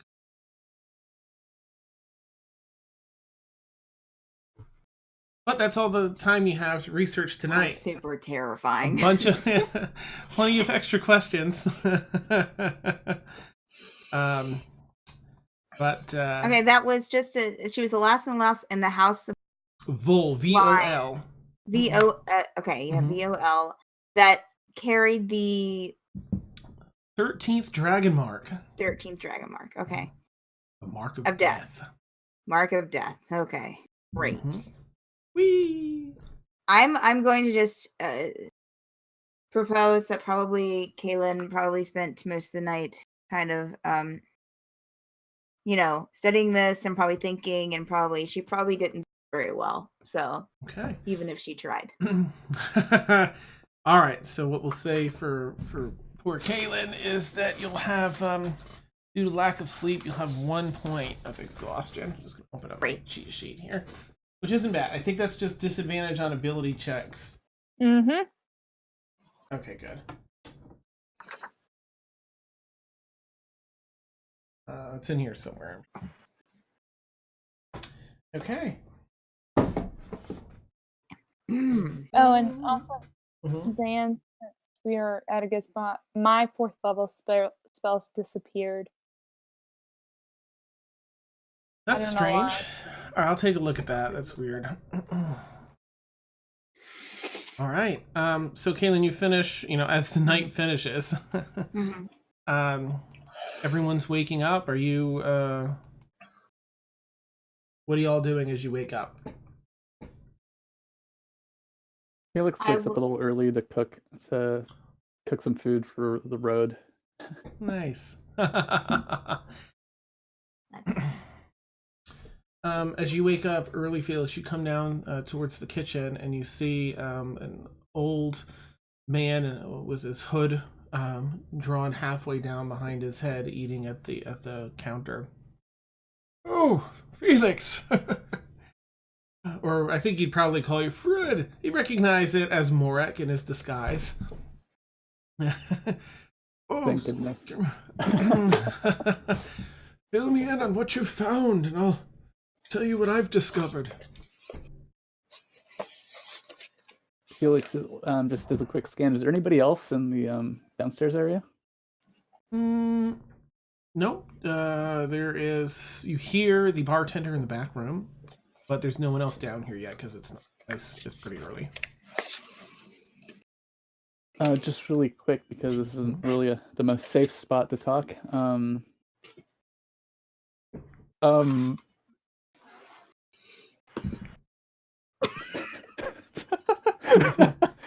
Sorry about that. Recompose.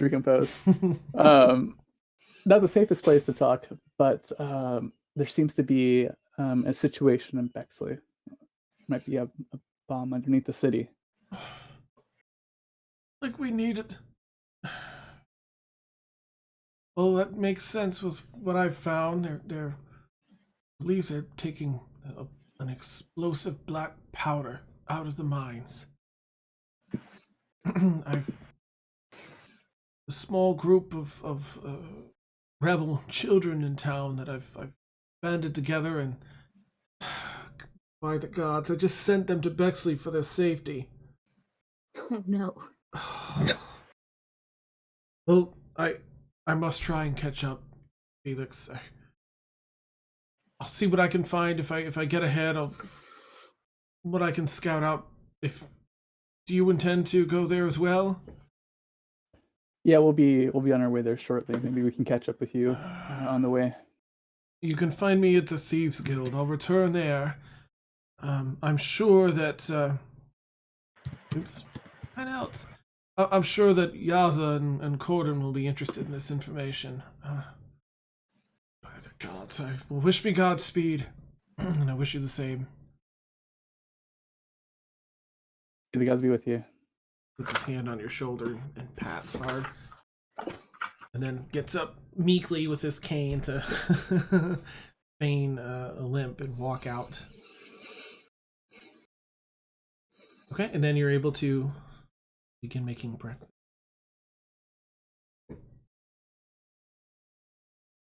Dan, I want to. I'll come in to the tavern and go and sit at the. I'll make sure Blueberry comes out of the library as well. Nice. I'm actually going to pause you because as you exit, you open up the door, you step outside, and like 2 feet away is Brewer standing in the alley there. Oh. And he has next to him this really, really like a pale grayish skinned gnome by your best estimate. And he says to you, I looked for you, figured to wait here. I have found someone to help us enter University. As you recall, Brewer has his own mission here to get his history stuff and some things for you. Yeah. And he turns down towards the gnome. Deep gnome. Yeah, you're a sage. You'd probably know about deep gnomes, yeah. Upon further inspection, you see... Actually, Frank, why don't you tell us what she sees? He sees a, I would say middle-aged or middle-aging deep gnome, about 3'2", grayish skin, and he's looking incredulous at the Brewer, sort of saying to, excuse me, who, where, or how did this magnificent being came into being? Are you responsible for this? Oh, no. I'm sure Brewer would be more than happy to, talk about his own story, but it wasn't me. Oh, he seems fairly attached to you. He led me directly here after I found him at the. He was poking around the Tensor University, and I was there trying to find out. I had recently just left my village a couple of months ago. I was sort of disillusioned with my life down there in the village. Life in a deep gnome village can get rather unexciting and boring after a while. Just dealing in gems and all my responsibility. I'm a wizard and studying the arcane arts and history, and setting up illusions for intruders to get lost in and such.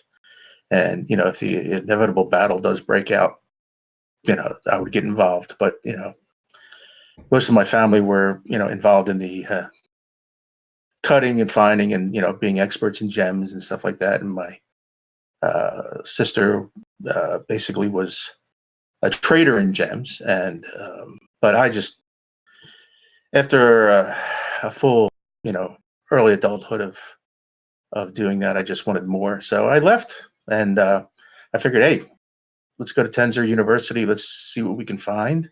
And I arrive, and it's pretty much abandoned. And I'm poking around, can't seem to find much. And out walks this incredible. I don't know quite. It's a warforged, you said. Yes. Brewers are warforged. Have you heard of them before? Vaguely, but I've never encountered one. So this is quite fascinating for me. I'm quite enthralled with it, and they're quite rare. Probably not that many. But you said that Tensor University is abandoned? Step out for a second. That's I got from from Dan. He said Tensor University, which is been abandoned. Yep, for the most part. With the destruction. Brewer looks a little, I don't know, it's tough to read his emotions and stuff, but he's like, I've been right here. Oh, you seem like yes, there's a skeleton staff after the destruction of Bexley. Much was left to ruin. According to my research, the campus was shut down after performing illegal experiments. Deemed too far from the home continent of Calais. The headmaster and faculty could not be trusted.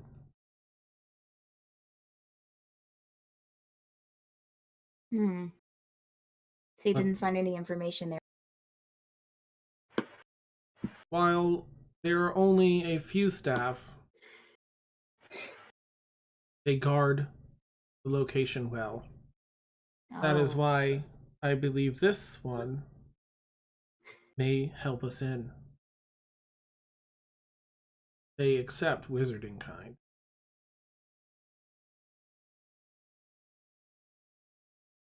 Okay. I'm sorry.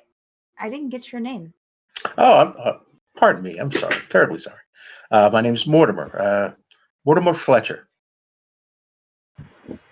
Well, you can call me Mort. I was given that name and hung on me like a bad suit. So I prefer to go by Mort.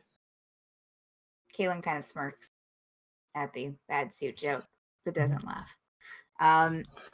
Well, it's a pleasure to meet you. Oh, same here. I'm Kaylin. Kaylin, okay. Amakir, Stormforge. I don't really. She gets all kind of. Anyways, would you like some breakfast? Have you? Oh, I'm famished. Thank you. We've been traveling to get here, and okay. Let's go inside and grab something then. My treat. Thank you. Oh, please. Oh, that's far too kind. Okay. All right. Can I do an insight check on Mort? Like a smell? I don't know how that works. Go for it. Oh, this is. Is there anything in particular you want to try and glean from his body language and such? You know, Blueberry's very black and white, like evil or good. All right, go for it. Okay. Sorry, what would it be? Would it be perception? Yeah, just do a perception check. I think that'd be perfect. Or there is insight too. I'll do perception. Oh, terrible. Seems like nice guy, nice person. Doesn't seem to be malicious at all. Doesn't give off that aura. Cool. I'll wag my tail and follow him. Neat. Well, my tail. I don't have a tail. I'm a corgi. Oh, right. Just a little bump wiggle on the back. bump. Yeah. Neat. So Kaylin, you and Mortimer and Blueberry begin to walk inside. It's a bit of a relief for Kaylin because it's the first person she's talked to that she doesn't have to hurt her neck looking up to, since he's, I think, 3 feet? 3'2". Yeah. 3'2". He's a little shorter, I think, than Kaylin, right? Yeah. Nice. Yeah. Okay. So the two of you kind of, the door swings open, and it's just humorous for anyone behind the bar. Like, they lean out. Oh, okay. And you guys walk in. Yeah, we have to reach up to hit the bar doors to open them. Yeah, where are you? You can smell the wonderful aroma of Felix's cooking coming from the kitchen. Sweet oatmeal. Ooh, sweet oatmeal, yeah. Yeah, with fresh fruit. I have an extra bowl for blueberry pancake, the third. Did I get that all right? Thank and you. then I put a little doggy biscuit in it. Aww. Adorable. Oh. Serve it. All right, I guess I'll Is anyone else downstairs? I don't think so. I don't. Anyone else? I am. Okay. I am. Brixie's with you, of course. So she was in there too, I think. Or she's I in the was tree. outside. Yeah, that's right. So. By this time, she probably will walk back inside and rejoin everyone. Still Okay. contemplating whether to tell a meal or not. Okay. I'll walk up to the table where everyone else is, with Mort, and guys, this is Mortimer, I'm sorry. Mortimer Fletcher. yes, right. It's Mortimer. A friend of mine, sure. Oh, I appreciate it. You can go ahead and sit down, Mort. I'm just gonna go and go up here, and I'm gonna go up to the bar area, Dan, and where the barkeeper is that I've been talking to, or who said I could talk to him because he thinks I'm insane. Yeah. So I'm gonna sit down.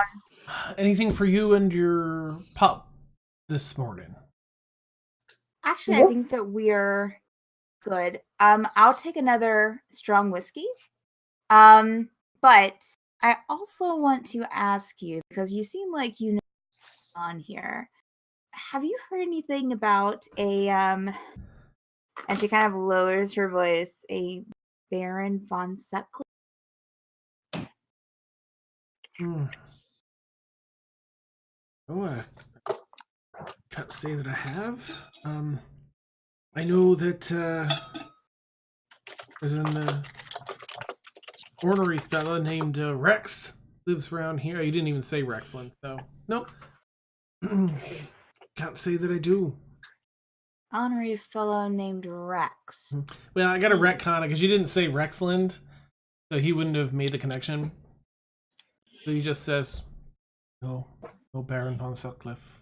Okay, well. Sounds like a fancy fellow. Is he your friend too? No. Well, he's an acquaintance of sorts. Does he talk to you as well?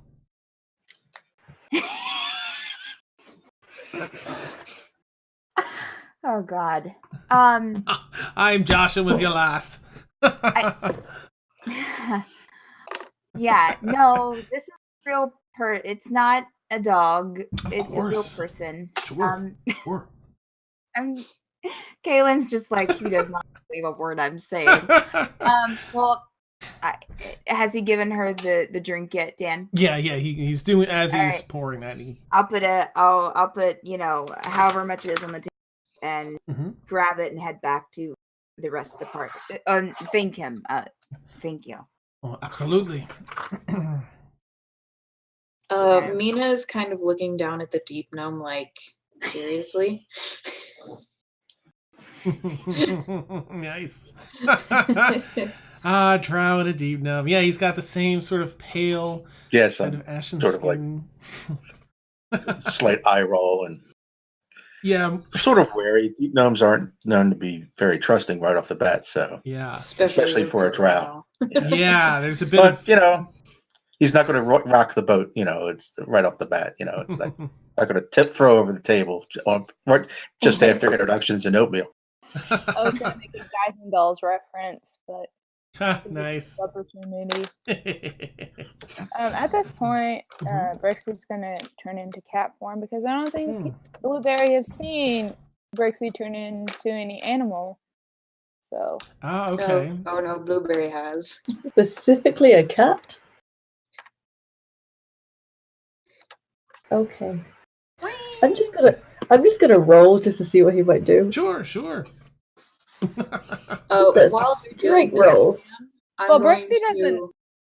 I'm going to, as a ritual, cast augury. So I'm starting to cast that. Okay. I'm just gonna say Brixi wouldn't know that dogs and cats don't get along. Well, this is true. Yep. That's okay. I rolled a 17. He's gonna try and speak to you because he can just use speak with animals. Aww. That's right. Yeah. Aww. Something. So, is he just gonna come over and just like, what are you? You cat? You cat? Can I respond? Dan? Yeah, because it's talk. You're basically using like your meow meow meow meow, and she's going. He's going woof Meow, woof meow, woof, meow, meow, and meow, you're meow, you're meow. communicating. Yeah.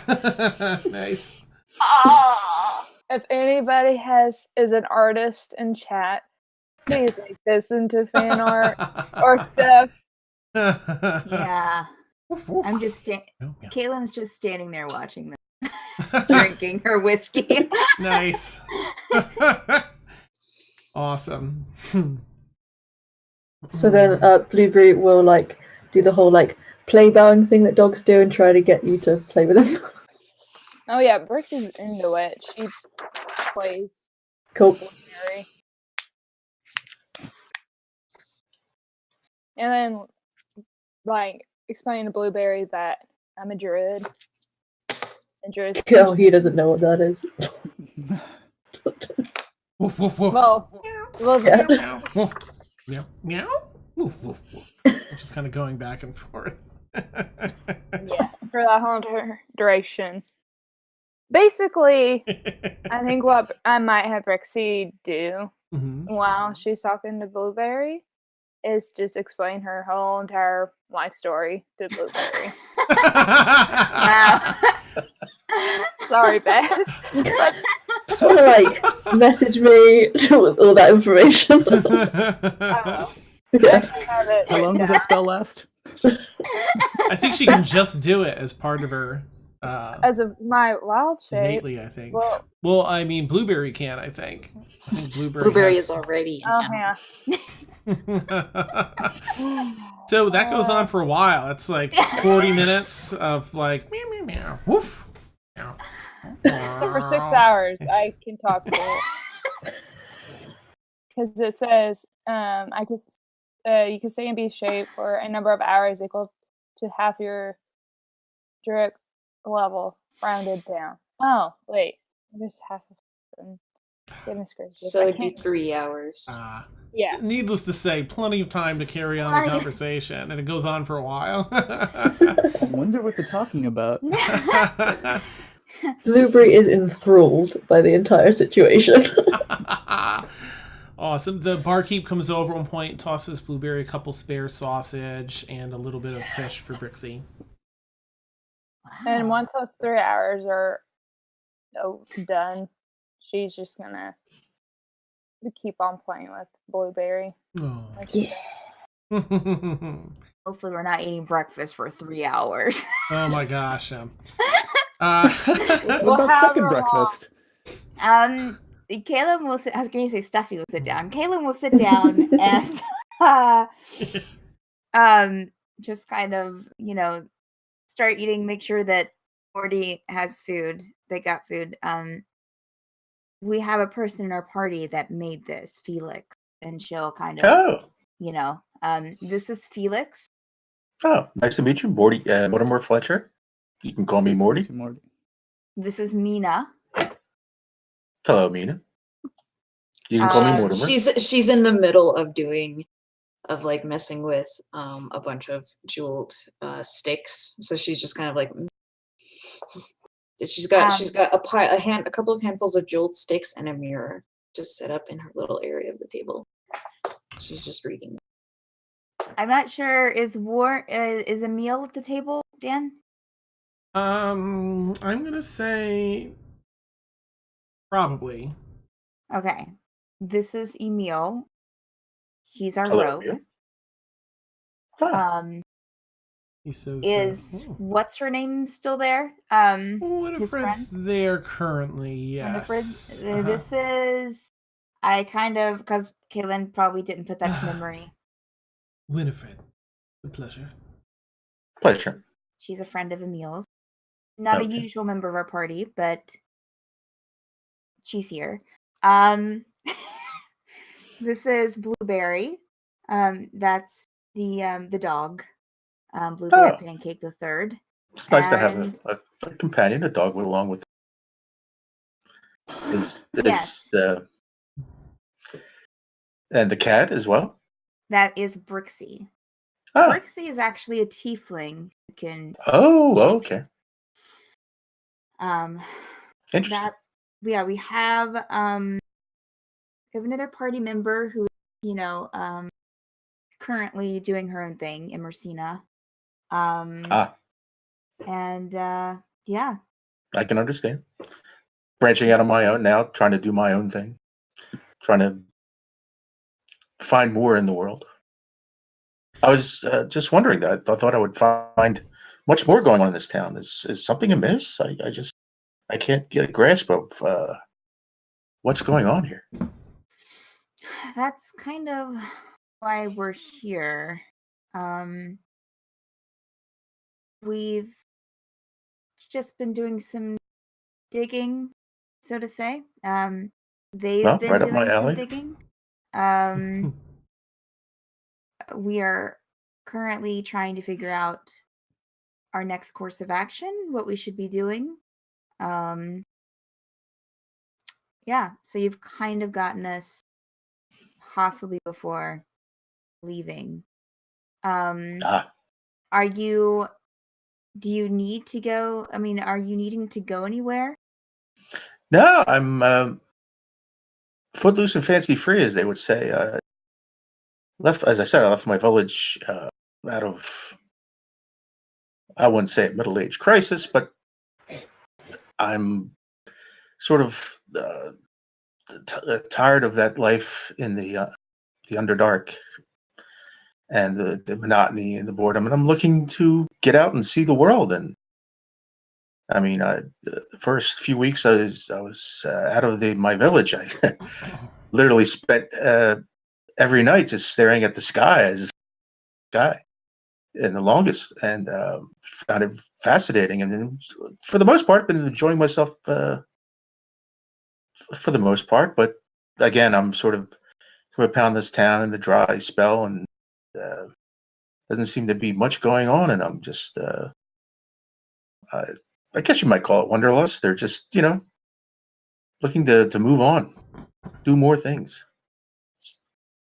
So there's things going on, trouble afoot. You could say that. Well, if I can lend any assistance, I would be more than happy to. I'm fairly adept. Woof, woof. Oh! I scrunched the cat's neck and pet the dog. I don't want to leave Blueberry Pancake out of the equation. So I'll turn to Felix and Mina and Emil. I mean, I'm guessing the animals are still playing. So I did some research on the artifact. I didn't really find out too much about the purpose behind it, but it is very powerful. And the piece I think that Tal'Wraith gave to the Baron is only a piece of 3 parts. But together they are very powerful. But again, I don't know what they can accomplish with it. if they do get all the pieces, but apparently it used to belong to a lich. That a lady Urendis belonged to the house. But apparently it carries or was it she that carried the 13th drag, or was it the piece of the crown that carried the 13th? She carried the 13th dragon mark on her. Dan, can I roll a religion check to see if that that sparks my memory at all? Mm-hmm. Okay. Lady Winifred is leaning into. 21. Oh, nice. Nice. Yeah, you might know a little bit about. Gosh, what part of this would you know? You would know about the Order of the Emerald Claw. That's what you would know about, Mina. Many of the Emerald Claw's officers are undead, whether they be vampires, liches, or mummies. And this, there was a lich that created that order a very long time ago. Not too many details on that, but it seems to maybe match up with Lady Vol. Order of the Emerald Claw. Didn't Tal'Wraith say they had 2 pieces of this artifact?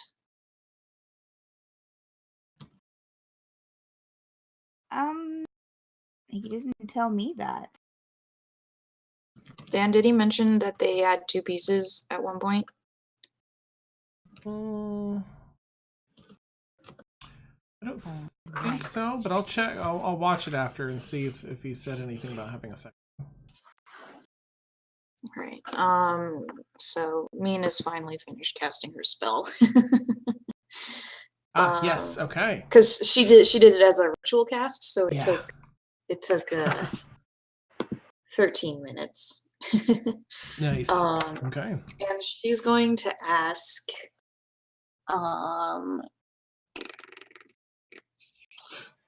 should we go to Bexley to stop the bombs? Oh, it's like a magical 8. Oh, it's pretty cool. Yeah. Kinda. I have a spell that gets more specific, but it's a 4th level spell, and I only have one of those. So, unless can I ritual cast it? Anyways, what's your thing? Okay. Let's see.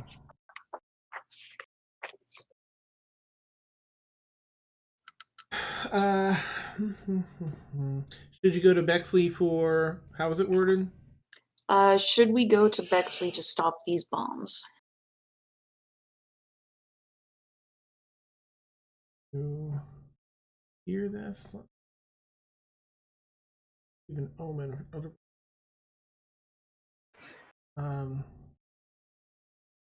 Wheel. Wheel? You don't know that word. Haven't seen it. So the results that you get are wheel. Okay. Whoa. Okay. Try again later. She's gonna kind of look at the stakes and just check her reflection in the mirror, and then kind of gather them all up and say, it would be a good thing for us to go to Bexley.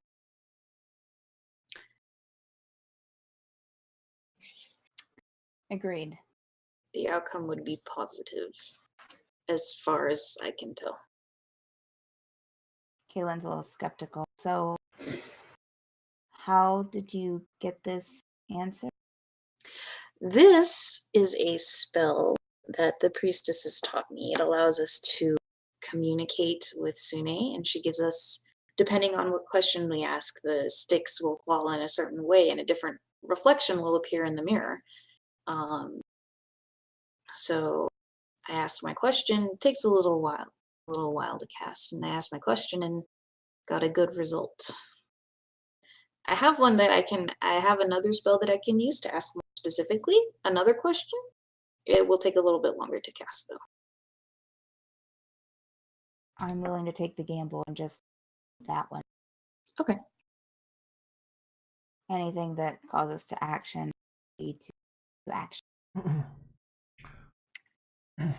Oh, your friend left something for you. Left in a hurry. Did you wanted you all to get this? Bartender says across the tavern. Kaylin will go and get it. Alas. I'll open it before getting to the table, Dan. Okay.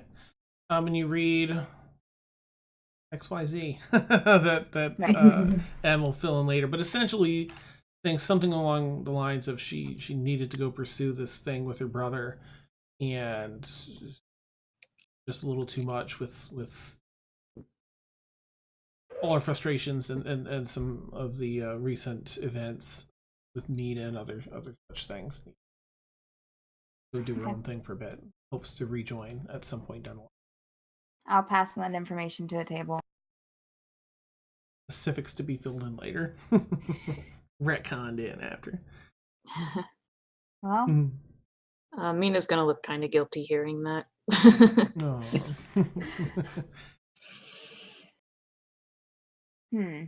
So should we go and try for the guard first?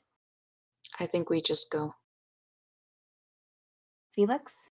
The augury only works if the action is done within the next 30 minutes. Oh, so specific. Yes. It's a little less powerful. Okay. Felix, are you okay with that? Yeah, I'm fine with that. Morik told me that he accidentally sent some kids on the way to Bexley. Oh. So he sent kids there? Apparently he did. So he's on his way trying to catch up to him, and it might make sense for us to make haste too. Well, everyone gather up your things. Leave within the next half hour.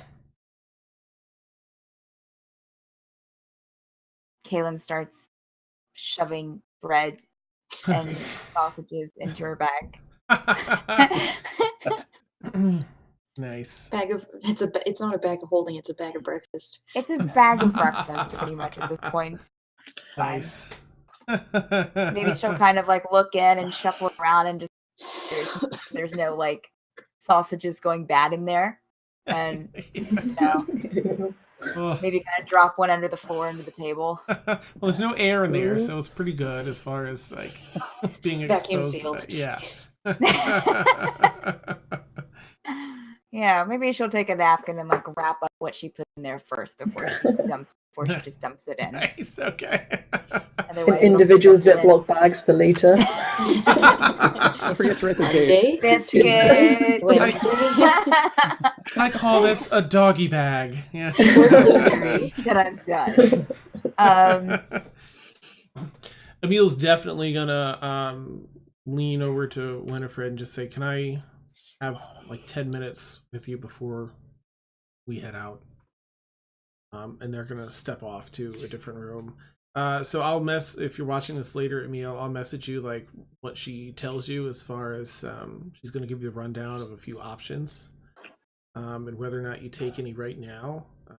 Find out, next time. We'll say it takes like 20 minutes for you to hear the things and kind of decide which avenue you want to take. Concerning your fresh-ish case of vampirism. And as she returns with Emil, as you guys are finishing up and packing up, I was going to say to the group, I'm going to go pursue the Baron. He's in great part my responsibility. Keep you apprised of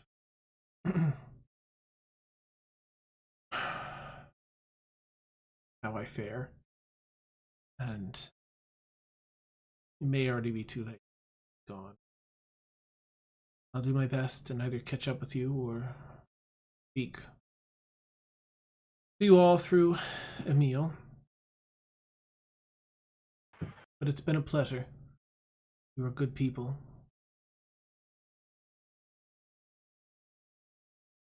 Lean on me if you need help. You as well, Winifred.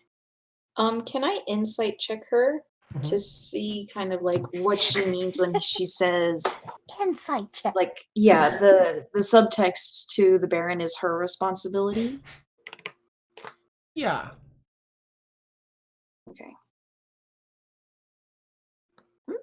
After 23? Oh, let's see. I mean, it's still a really, really super ultra high DC just to glean that from what you said. But I think that, I mean, you know that he is a vampire. But really, she's pretty good at hiding any currently any indication that she's one. But you draw that there is some connection there that maybe she did something to the Baron, and that's what set him on this path. I think that the notion that she is a vampire, there's nothing to back it up, but it might be a thought that you'd consider. She is a cleric. Undead are her thing. yeah, and exactly. So you know how that would go with turning people and such. So it's in there, but it's not a definite. But that's one of the options I'd say that you're considering. Okay. She's just gonna kind of glance over and just nod. Dan, I'm guessing that Winifred hasn't left Emil's side the entire morning, correct? Correct. Okay. Mm-hmm. Upon saying that, she pulls into herself and pulls her earbuds out and disapparates from the room, just leaving behind a little smell of brimstone, puff of smoke. Surprises keep happening this morning.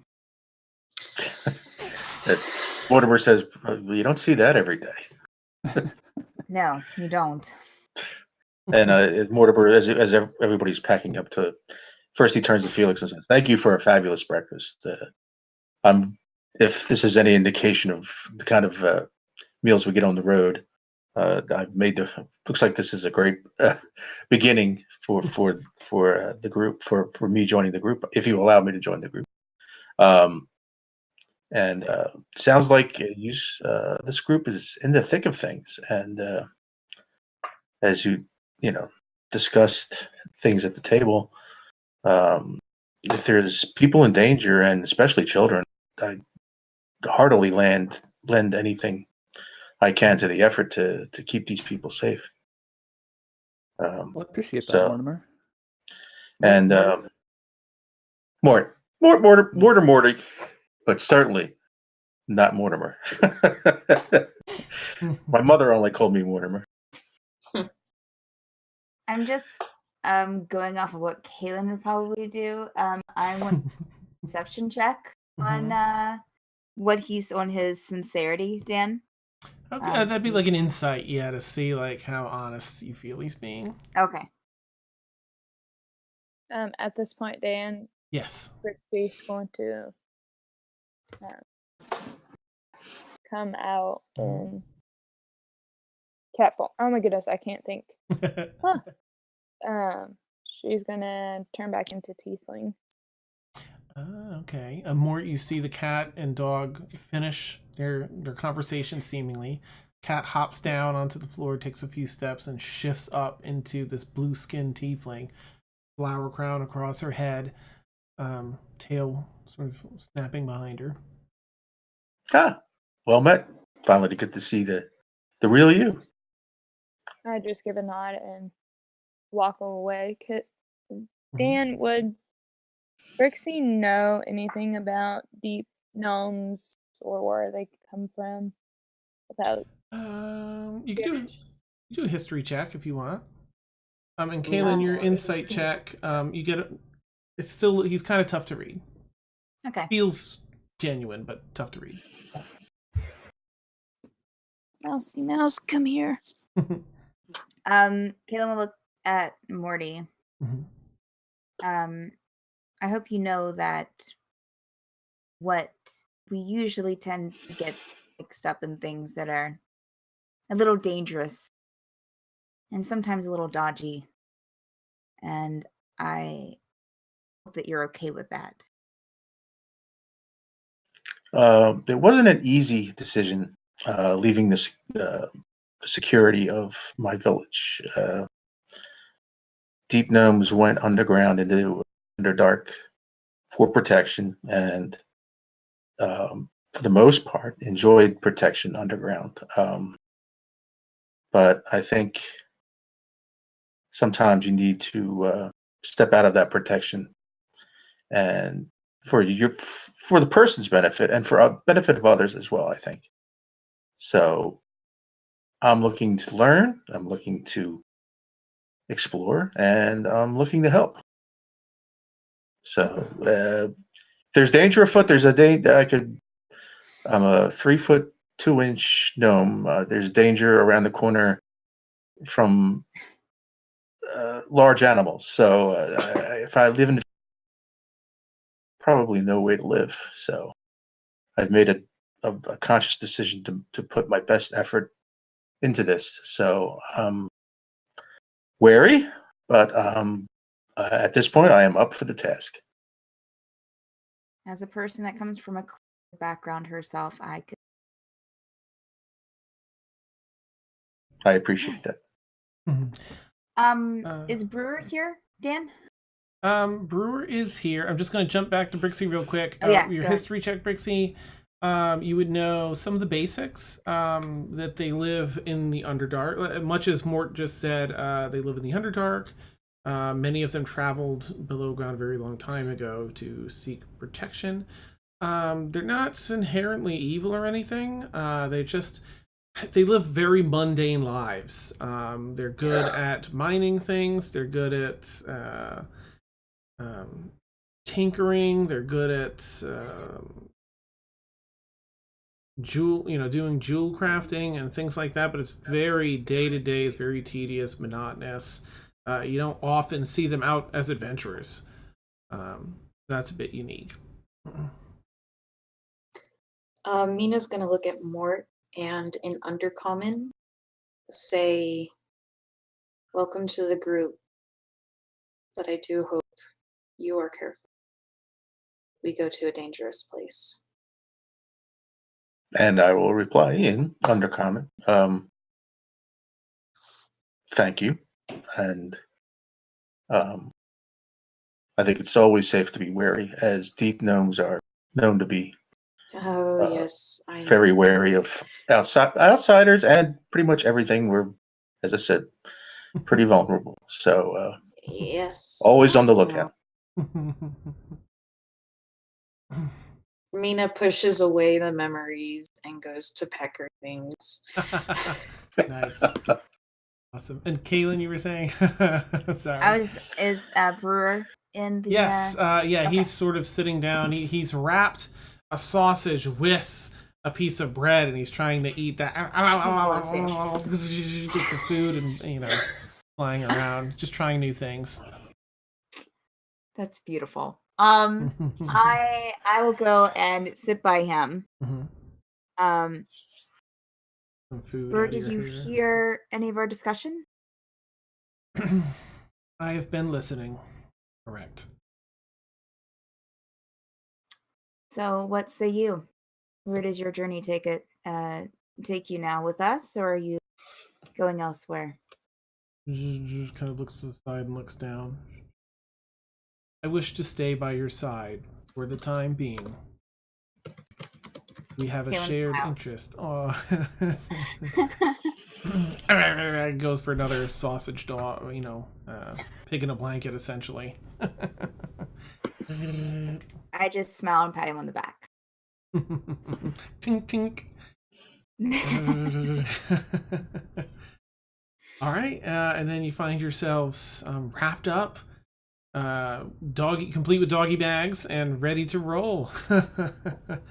So you know that, of course, the kid network of rebels is, well, safely out of this town, but on their way to Bexley. Morik is ahead of you on the way to Bexley. You have Brewer here. I think that's, and M is gone for the time being. As you process all that, kind of all settles in as you pack things up, and plus Emil's conversation with Lady Dalka there, Winifred Dalka. You hit the road. As you step outside, you feel, while it's springtime, it's mid-spring, it's a bit chilly today. Sprinkles of rain fall down as you start loading up your cart, feed the horse, and drink some before heading out of town. What is typically really dry, dusty town is all the dust and dirt is tamped down by the hour or so of light rainfall. Pick up pace as you leave the town, leaving it behind you in your view. Essentially, Felix especially, there's a moment of pause as you're stepping away. Certainly must have left the town better than it was, but you feel like there's still work to be done in Bexley. Be a chance to everything as you want it to be. You begin your journey, your 3.5-day journey down to Bexley. Brixi with the luck dragon. Hey, first night, you guys set up camp, and Go Go ahead. Too many windows open. I'm gonna do the summer court for. Wait. Yeah. Okay. Oh wait. No, wrong thing. Mhm. The Moonlight and Shadow. Is that where you give everybody like a stealth bonus or perception? +5 to stealth and perception. Nice. Okay. The summer court thing is different, so. Okay. And Mort, you were gonna do? I was just going to offer for the group, as part of a thing. Well, in part as a thank you and a constant help when we're on the road that I've always used and helps me out. I was offered to cast Lamon's tiny hut for the group. Oh, okay. So we don't have to worry about this watch business. Will that fit the horse and cart? Oh, we have a horse and cart. Oh no, 99 people. So I offer it. I don't know if it's a good idea. We're a little vulnerable for a horse and cart. Yeah. I think Emil would polite-ishly decline and then just excuse himself. Because he's kind of wary of people. And I'll wait on him talking to Felix because I want to hear for that. Okay. In that case, I would feel it would be rude for me to cast the hut and go in the hut and leave others behind. So Kaylin does it all the time with her library. Nice. But it's a library. You go there to study it. Guys. Does anyone take Mort up on his offer? Yeah, I'll take him up. Okay. Oh, okay. Well, if anyone's welcome. I don't want to be in there, and cast it, and not have anyone take advantage of it. So what is this? What is the hut? Explain. It's basically a sphere that no one's allowed in unless I invite them in. Oh. 10-foot radius hemisphere, 8 hours, 10-foot radius immobile. Dome of force springs into existence around you and above you and remains stationary for the duration. The spell ends if you leave its area. 9 creatures of medium size or smaller can fit inside the dome with you. The spell fails if its area includes a larger creature or more than 9 creatures and objects. Till this spell ends, you command the interior to become dimly lit or dark. The dome is opaque from the outside or any color you choose but it's transparent from the inside. So we can see outside, but nobody can see inside. Okay. All right, Caitlin goes in. Anyone else? Or Mina's gonna stay up for a little while. Okay. Just looking out at the moon, but she'll go in eventually. Okay. Can I cast that as a ritual? Mm-hmm. Okay, so I take as long as it has a ritual tag on it, which I believe it does. I'm trying to see. It is. Okay. Yes, perfect. it is a ritual, so I can cast that as a ritual. Takes 13 minutes. 14 Start minutes. the clock. Okay. You get that set up. So anyone that wants to is welcome to, of course, as the night goes on. I will eventually. Oh, Okay. Go ahead, Beth. But I will stay and protect the horse. I don't know. Oh, okay. If anything happens. Aww. I'm gonna say that Brewer stays with you. Okay, I cool. was gonna say I'm kind of Brixi's kind of fascinated with Blueberry, so she's gonna follow Blueberry. So she stays with Blueberry. Yeah. Blueberry and Brewer and the animal. Just Mina's gonna go off by herself.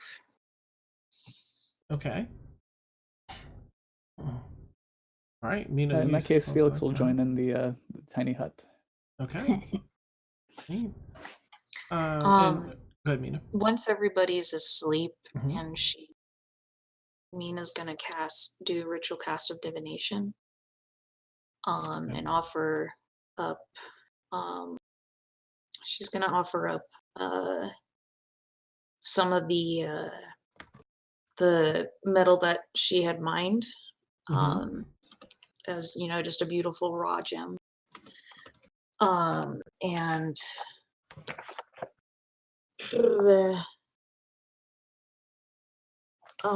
she's gonna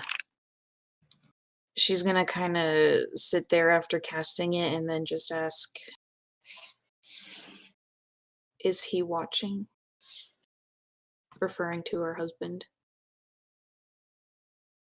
Okay, let's see. Give a truthful reply. And are you and as you cast divination, you're praying to Sune? To Sune, yeah.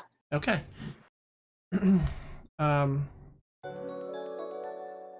You see. Oh, thank you for AK. Before you, as you ask that, a bird flies down. You're kneeling on the ground and sort of hops in front of you. You think, what is this? Like if it's a yes, give me another bird. 4 more birds fly down and dance, speak, and chirp their song. We're all flying. She's gonna start crying. Oh, in the distance. And just watching that with a smile. Subtle cries echo softly through the forest. In the moonlight. Then Caitlin's going to until she falls asleep in the hut, going to get out her journal and start writing what Tal'Wraith said to her. Oh, okay. Over and over a few times. So all work and no play, yeah. Perfect. For a while you just hear this, like it starts out just with soft scribbling, but becomes this hard etching of a quill pressing down hard on the pages of a notebook before Caitlin's finally tired enough to go to sleep. Everyone's got things going on. I love it. Everyone has issues. We're all messed up. It'd be boring otherwise. Nice. You're all able to find a good night's rest. Oh, what's that? Was someone else doing? I wanted to see if I have the same dream again. Brixi's going to. You can try. I thought the DC's gonna be high. 15 plus. 18. I'm gonna use my second sub die. Oh, okay. So 8, no, 20. 20. Okay. All right, that's enough to have a dream. This dream doesn't take shape quite as vividly as the others have. In this one, you feel you're on a riverbed, on the edge rather of a river, and the river's fairly wide, maybe a couple 100 feet wide. It looks like it gets fairly deep, and about 1/3 of the way across this river, you see bubbles. These big bubbles start to pour up, and as they do, the water starts to turn and spin, creating this little whirlpool around the bubbles. No longer bubbles, it's just air getting sucked into this whirlpool, and the whirlpool grows larger and larger and larger. Am I in it? Nope, you're on the side of the river watching currently, but it's this incredible force of nature as this whirlpool becomes massive and is sucking all of this water down at this incredible rate. Even though the river has a slow flow to it, the level lowers and lowers, and just as it sounds like the whirlpool's glurping for air and reaching the very bottom, you wake up. Oh, I was gonna say before I would wake up, I was gonna see, do I see the same black? Not this time. No, but everything feels a little abstract, a little out of touch this time. Brixi's gonna think to herself, what does this mean? And then Double rain. who's the All woman the who way. who's the woman that Emil Was with? yes. She was Winifred Balka. Is she around? She left. Okay. Never mind. I stay up with Blueberry. And you see Mina walk into the tent, just kind of like wiping her eyes. Or the hut. How well do I see? You have dark vision, right? Yeah, you're a tiefling. I mean, you have dark vision. You see, since Mina said it, then yeah, I mean, you'd see her just sort of like wiping a little of that glistening.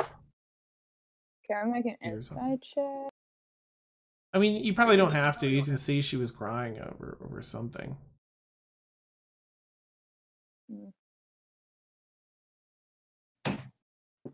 Okay. Blueberry's currently doing a perimeter check. Ooh, make a perception check, Blueberry. +5! Make it with advantage because, yes, you're right. Because you're +5 and advantage because you can use your keen hearing and smell. Oh my god, it's amazing. Right. All the buttons. Advantage. +5. I see everything. It's like the cat that puts the flower on its head. Nice. So did we say perception? Perception. Mm-hmm. Cool. Oh! Nice. There's some woodland creatures running about. But there's no one traveling the road tonight. It's quiet. And the rain is let up a bit, but so you can hear really well. There's a lot of crisp sounds because of the rain, like soggy sounds from the ground, crisp on the leaves. No one around except for the regular woodland creatures. Okay. I will go into the tent. Aww. And if I see Mina looking upset, I'll go and curl up next to her. Aww. Just kind of pull you in my lap and hug. Puppy Yeah. sex tells you she's a little upset. Yeah. Just kind of Puppies thank meow. you, Blueberry. It's And then not she's just gonna kind of go, I miss him. Oh. I will do the second watch. So Okay. Go make a perception check if you would.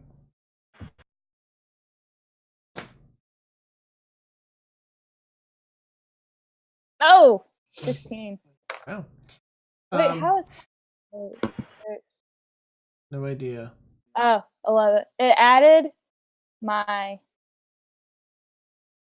skill check plus the 5 since I'm in the bubble. Oh, okay, gotcha. All right.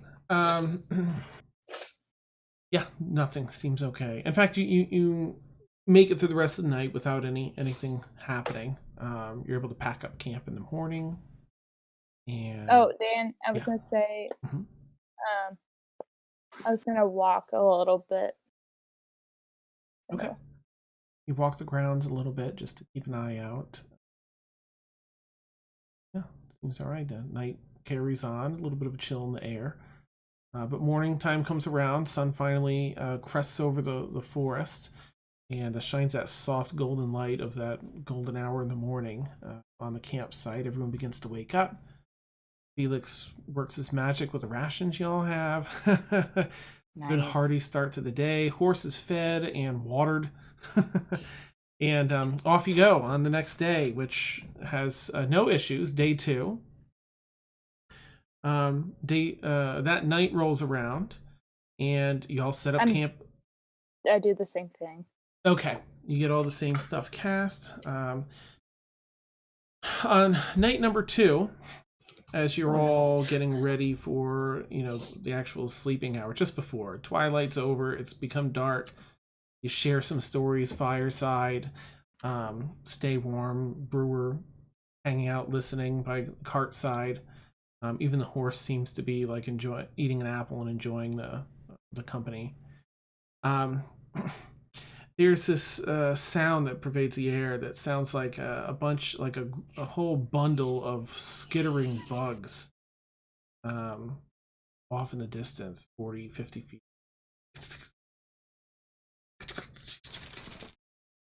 I'm gonna cast light on a tree over in that direction.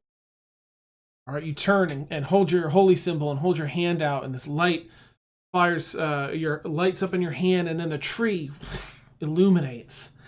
And walking just underneath it, it's all dark except for the light of this beautiful bright white tree now that's shining this light down and around it. Walking through there is a creature. Oh gosh, I don't know. You likely wouldn't have seen anything like this before. It's clearly like a demon or a fiend, as it has a humanoid shape, but it is like, it's not that it's entirely made of a bunch of smaller bugs, but like it has hollows in its body. And the bugs are crawling into the holes and out through others. Like the cockroach from Men in Black? No! Not as friendly. Yeah. Yeah, it sort of looks like this desiccated husk of a person that has all these bugs crawling in and out of it. What? Yeah. And it is walking and stops, and just this, its face, kind of like a bunch of these little tiny bugs come out onto like the desiccated husk, and they're so compact that they take shape into like this humanoid face that moves like a humanoid face would. I am not here to hurt you. Blueberry transforms into hybrid. Nice! And you know, from the cute thing, the hat gets shaken off and just stands up. I am here to lay claim to her. Points over everyone at Brixi. I love it. On behalf of the city of Brass, he is ours. And that's where we'll end tonight's session. No! Whee! Immediately run to the monster manual. No, that's cheating. Oh, okay. All right. I didn't know it was verboten. No, you're fine. You can look as long as you don't bring it into any of the knowledge into the game. And hold the book up to the screen. easier. Yeah, it's easier to not look. True. So then Okay. All right. I'll take. All you right. don't have to fight that. All right. I hear you. No problem. Nice. Exciting. All right. Brixi. Oh boy. Should be fun. Frank, I don't. Well, Mhm. Frank, I don't know if you watched the stream where hellhounds and imps attacked us. Yeah, you're a wanted person apparently. I guess so. Nice. Oh, so many issues. We've got stuff on our plate. We all have. Stop Everybody is. Everybody. We're all wanted people. Awesome. Neat.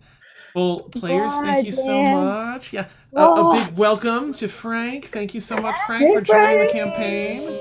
Great to be here. Nice. You rocked it tonight. Awesome. Thank you. I try. I don't know. Yeah. Oh, yeah. Nailed it.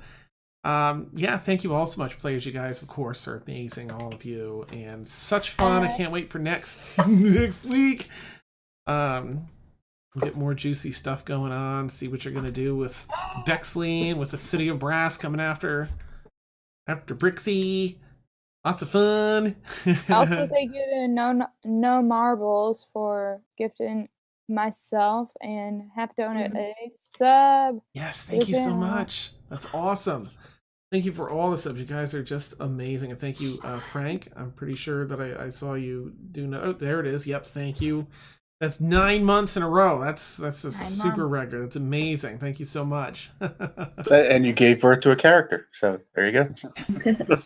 Awesome. Oh, Half Donut said to you, Frank, on behalf of the audience, welcome to the cast. Oh, thank you. That's so great. nice. Awesome. Yeah, thank you so much, chat. You guys are you're just amazing and wonderful. Oh, and also I want to give a shout out to Half Donut for giving his inspiration dice to me when he can give. Gave it to everybody else. Now, Dan, I have a question. Mm-hmm. Since I got the inspiration die for the first time, do I still have it for next week? The DM one that you roll for the beginning is just for an episode. Mm-hmm. Dang it. Yeah. Should have saved. Just roll really well again. Yeah. I hope. Tell the dice to roll high. Yeah, so we'll catch you all next Friday. Of course, we stream every Friday, 10 p.m. to 1 a.m. Eastern here in Stormfall. And then we have our All Evil campaign with a different group of folks that I run on Tuesday nights, 10 p.m. to 1 a.m. Eastern. Randy's in that, and I think Randy's the only one in chat that's in that. Now you got Nevik and then Nevik's here. Nevik's here still. Okay, cool. So Nevik is, yep, yeah. Oh, come on. Right at the end, Discord's got to shut down. Let's sigh. Right at the end. One more for the road. Well, I hope you all have a wonderful night, and I look forward to catching you, seeing what happens here next week. I'm so stoked. We'll catch you Tuesday or Friday. Yeah. Bye. Bye. Have a good night. Right at the end. One more for the road.